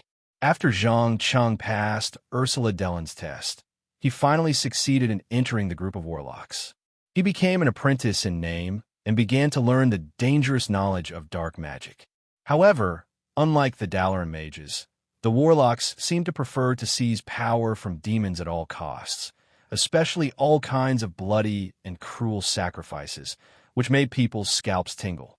Some of them were monsters caught alive by hired adventurers, and some were special criminals caught by MI7 that were not convenient to execute personally. In short, in just half a month, Zhang Cheng saw more than 30 fresh lives and souls being devoured by demons, and the strength of the warlocks who held the ceremony was increasing at an incredible speed. It was no wonder that when the warlock profession appeared in the orc tribe, it quickly crowded out the shamans who originally occupied the dominant position. Just this amazing speed of improvement was enough to make countless spellcasters scramble for it. Of course, there was a so-called price to be paid to obtain any power. The price that warlocks paid was either their own blood, or to seize the souls of others through killing, or to integrate their whole body and mind into the abyss of darkness and depravity. In Azeroth, there was no profession more dangerous than warlocks. The slightest carelessness could cause one to lose self-awareness and completely become a beast driven by the dark side of human nature and endless desires, or even the claws of the Burning Legion. Simply put, a warlock used a part of himself as a bargaining chip to gain power through transactions. The more you paid, the more power you would get. In theory, as long as one's will was strong enough to withstand the strong side effects of the exchange of power, they could obtain spellcasting abilities that surpassed the Kirin Tor Council's archmages in a short time. Warlocks were so powerful, and the power they held was so tempting. Therefore, even if they risked death and being wanted, there was still a steady stream of people joining them. Just within half a month, there were more than 5 warlocks and apprentices who had gone mad or died. However, the life and death of these people did not have much to do with Zhang Cheng. At present, he was fully focused on the hellhound that was close at hand. His mind was full of thoughts on how to defeat it without exposing his strength, and using only a warlock spell that matched his identity. After all, this time, there were 4 pairs of eyes that were full of scrutiny. He could not directly reveal the demons, like he did with Kupnik. In addition, the ability of the Hellhound was originally very effective against spellcasters, so it was impossible to end the battle quickly. In the early days of the game, there was a very classic joke. A mage was wandering in the wild and suddenly found a warlock from the opposing faction on the side of the road. He immediately dismounted and skillfully cast an icicle, intending to take advantage of this opportunity to kill the warlock. In the end, the demon summoned by the warlock, the Hellhound, rushed up and started chasing after the mage. In the blink of an eye, the mage's arcane wisdom, ice armor, and frost armor were all eaten clean, and it even countered a few spells. Although the mage tried his best to kill this hateful dog, he did not know that the Hellhound's magic resistance was unbelievably high. In the end, he was bitten to death by the Hellhound after exhausting all his mana. When the Warlock player returned to the front of the monitor, he was surprised to find that a skeleton had appeared next to him. Although the description of the story was slightly exaggerated, it also showed how difficult it was to deal with the Hellhound in the eyes of spellcasters. Just as Zhang Cheng was considering whether or not he should use Banish to buy some time, the Hellhound that was lying motionless on the ground suddenly opened its mouth full of sharp teeth and pounced forward. Damn it! He had no time to react. He could only activate the magic armor to cover the surface of his skin with a layer of hard, demon-like stratum corneum. Then he smashed down with his right elbow. Bang! With a muffled sound, two of the Hellhound's sharp teeth fell off, but also bit his arm at the same time. Fortunately, the magic armor's function was to give the Warlock a demon-like defense and regeneration ability, so it did not break the bone. It only tore off a large piece of bloody flesh, and the wound stopped bleeding in less than 5 seconds. Good job. Just you wait. Zhang Cheng, who felt the piercing pain, pretended to be fierce and quickly cast corrosion and painful curse on the Hellhound. Kacha! Kacha! The Whispering Hound, who was attacked, instantly became ferocious, but because there was no sound, the strange sound of teeth grinding was a sign of its anger. The two antennae on the top of its head also released a faint black light. The next second, the magic armor on Zhang Cheng disappeared without a trace for some unknown reason. What was more strange was that the abscesses caused by the corrosion and painful curse on the Whispering Hound's body disappeared. Ursula saw this scene and immediately reminded him with a smile. Wow, the devouring spell. My dear apprentice, I don't know if I should say that you're lucky or unlucky. You should know that not every Hellhound has this ability before systematic training. As long as you can defeat it, you'll soon get an unexpected reward. I think that this Hellhound will soon be able to eat the soul of its dreams. Another male warlock with the title of Master pursed his lips and said sarcastically, as the leaders of the stronghold of Stormwind City, they would not interfere with the apprentices who were undergoing the trial, let alone help the apprentices defeat the demons, even if the apprentices would be killed by the summoned demons in the end. Zhang Cheng did not pay attention to these fellows whose hearts had long been swallowed by darkness. Before the Hellhound launched its second attack, he raised his left hand and loudly chanted a spell. In the blink of an eye, shadow energy was injected into the Hellhound's body, maximizing the most terrifying scene in the Hellhound's subconscious. The Hellhound trembled and turned around, trying to escape through the portal back to the distorted space. Unfortunately, before it could hit the barrier, a black shadow arrow flew out. Just as the shadow arrow was about to hit, Zhang Cheng replaced the painful curse with shadow curse, reducing the Hellhound's powerful magic resistance to normal. Asterisk puff. Asterisk kacha. The Hellhound, who had suffered a heavy blow, once again made an uncomfortable sound, dispelling the negative effects of the fear spell. However, how could Zhang Cheng give the Hellhound another chance to attack? He immediately followed up with a fear spell, followed by a corrosion spell and a shadow arrow, causing the Hellhound to fall to the ground as it continued to run. Chapter 341. Of course, any apprentice who could defeat a Hellhound with his own strength is qualified to become a true warlock. Congratulations, young man, you've qualified. That's right. From now on, you're no longer a lamb, but a butcher with a sharp blade. I hope you can go further and further on the path of embracing darkness until you surpass all of us. For a while, except for Ursula Dellen, the other 3 people present all gave affirmative answers. In any case, they had witnessed the process of a rookie growing into a veteran in half a month, especially the incredible learning speed and the strong psychological endurance. If not for Matthias Shore's recommendation letter, they would have pulled out the boy's head to see what secrets were hidden inside. What about you, my dear teacher? Don't you want to say anything to me? Zhang Cheng turned around and asked with a smile. He did not even care about his bleeding arm, his eyes as sharp as daggers. Ursula Dellen smiled, bent down, and whispered in his ear in a low voice. What I want to say is that you are a born warlock, a person who will do anything for power. I look forward to seeing what you will be like in the future. Remember, no matter where you go, no matter what organization you join, you will always be a warlock. This will always be your home.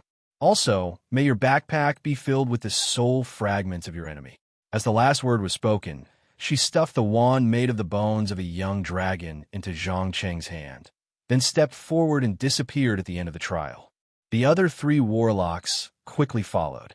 In less than a minute, Zhang Cheng was the only one left in the empty room. May my backpack be filled with the soul fragments of my enemy? That's really something coming out of your mouth. Zhang Cheng shook his head with a smile as he looked at the wand in his hand. The wands in Azeroth were not like the ones in the game that could be used infinitely and were inferior to long-range throwing weapons. On the contrary, they were powerful magic items used to store specific spells and release them when needed. Generally speaking, a wand could store at least 20 to 40 to 60 specific spells. There was no need for incantations or gestures. As long as the magic circuit was activated, it could be released immediately.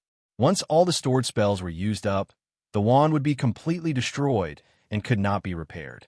However, if the user was able to cast the spells and knew a little about the magic, then he could continuously recharge the wand. In short, the wand was a supplement for spellcasters in battle. Any mage or warlock would prepare 1 or 2 wands in case of an emergency. There was no doubt that the bones of animals and humans were born with strong shadow and death properties, which greatly enhanced the power of these 2 spells. However, considering that warlocks were not psychic acolytes and could not cast psychic spells that were closely related to death, this wand could only store shadow magic. Through the demonic runes that were emitting an evil aura carved on the bones of the baby dragon, Zhang Cheng took about 10 minutes to recognize that the spell stored within was none other than the famous Curse of Misfortune. The function of this spell was to plant a seed that connected to a distorted space-time portal in the target's body. Then the seed would slowly absorb the host's vitality and magic power to strengthen itself. When it reached a certain critical point, the terrifying power of space would tear the host apart and use the dead soul to summon a terrifying Doomsday Guard from the distorted space-time. Moreover, not only would the Doomsday Guard not listen to anyone's orders, it would even attack all living creatures in sight until all living creatures died or the warlock enslaved or exiled them. However, what made Zhang Cheng curious was that if he used this spell in another world or on Earth, would he still be able to summon the Doomsday Guard? Or would there be some other incredible changes? If the summoning was successful, would the Burning Legion discover the world he was in and launch a full-scale invasion? With all kinds of uncertain guesses, he once again took out the demonic Book of Control and forced the Hellhound to sign his name on it, Gazami. In this way, including the Imp Kupnik, Voidwalker Tokak, and Succubus Wren that he had summoned previously, he already had 4 demon followers. In particular, Succubus Wren could not only hide her figure, but she could also transform into beautiful women of different skin colors, temperaments, and races. Just a kiss could capture the other party's heart and make them unknowingly submit to his will. However, after realizing that the demonic Book of Control had almost perfect control over demons, Zhang Cheng was not satisfied with just dominating low-level demons. What he wanted were elite demons like Hellfire and Doomsday Guards that could directly cause great pressure to the enemy. Of course, as a rational person, he would never do such a summoning in Stormwind City. Otherwise, whether it was the Doomsday Guards or Hellfire, they would immediately attract the attention of the Mage Tower. Demons of this level would definitely exceed the bottom line of the Royal Mage Guild. Therefore, even if he wanted to summon them, he had to find a place where no one would go. After leaving the dark basement of the Slaughtered Lamb Inn, Zhang Cheng unknowingly came to the small garden in the center of the Mage District. Looking up at the long-lost sunlight, he curled his lips and muttered to himself in a voice that only he could hear. Next, should I go and seek refuge with the son of the Black Dragon King, Nefarian, and see the real biological modification technology, or should I go to the Hammer of Misfortune located in Feralas and visit the legendary ancient city of Erethras? Obviously, he had already abandoned the standard of good and evil defined by ordinary people. As long as he did not attract the attention of the Bronze Dragon, the Guardian of Time, it did not matter even if he had to cooperate with the Dark Titan Sargeras to destroy the world. Just as he was thinking silently, Matthias Shore, who was dressed in a gray robe and dressed like a monk, suddenly sat down beside him and asked in a low voice, "I heard that you have completed the trial of a sorcerer's apprentice?" "Yes, yes. Why, are you in trouble?" A playful expression appeared on Zhang Cheng's face. "Phew, yes, big trouble. Have you heard of Nathanos?" The moment he said the name, Matthias Shore could not help but tremble, as if he had recalled something terrible. Chapter 342. That's right. Nathanos Maris is the first and the last human ranger lord. He's also a tactical genius. During the war with the orcs, he personally participated in the counterattack plan and won victory after victory for the Alliance. Just a few hours ago, Prince Regent Bolvar for Dragon personally ordered me to send someone to the Plague Lands to investigate his whereabouts. Matthias Shaw calmly explained the purpose of his visit.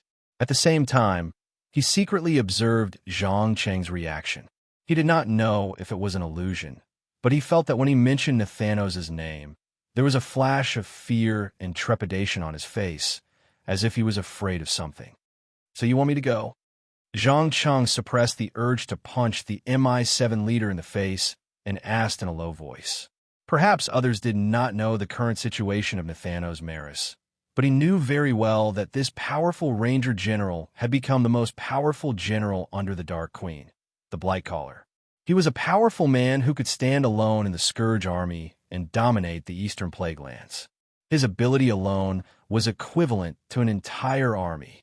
Especially in the missions given by the game, all the MI7 agents who participated in the investigation were all killed. No one was spared. As long as he was rational, Zhang Cheng would not accept such a risky mission that was almost equivalent to suicide. This was because the Blightcaller was not something that could be dealt with by one or two people. Unless the Alliance sent an army, he would not go near the Plague Lands. However, Matthias Shaw did not realize this and replied softly, "Yes, I will send you a few experienced veterans to go to the Eastern Plague Lands. If you do well, not only will you receive a generous reward, but you will also be personally received by the king and the duke. How about it? Do you want to give it a try?" "Sorry, I don't want to try at all." Zhang Cheng rejected without hesitation. "Why? Is it because my offer is not good enough?" Matthias Shaw frowned subconsciously. He had never thought that someone would dare to reject his invitation, and he did not understand why the other party would reject such an easy and pleasant task. After all, the undead and the infected animals in the Plague Lands might be dangerous to ordinary people, but to powerful mages and warlocks, they were only a small nuisance. As long as they didn't venture into Stratholme, which was guarded by Death Knights, they wouldn't encounter any powerful enemies. Seeing the confusion in the eyes of the MI7 leader, Zhang Cheng smiled and explained, "No, it has nothing to do with the conditions. I just don't want to lose my life. Please think about it carefully. When Arthas wielded Frostmourne and slaughtered wantonly, did he spare anyone who was qualified to be called a hero? No. He killed all living beings who dared to resist his rule, and then turned them into his minions and accomplices. Even Sylvanas Windrunner couldn't escape the fate of falling into darkness. Do you think her students can? You mean Nathanos Maris is now a member of the Scourge army?" Matthias Shaw's mouth couldn't help but twitch. As the eyes and dagger extended from Stormwind City, he knew better than anyone else the disastrous consequences caused by the betrayal of the only human Ranger Lord. He became extremely nervous. It's either the Scourge army or the Forgotten One. Anyway, I don't think there's any possibility of him being alive. Zhang Cheng deliberately hinted with an ambiguous tone. Damn it. Looks like I really have to pay more attention to this matter. Oh, right.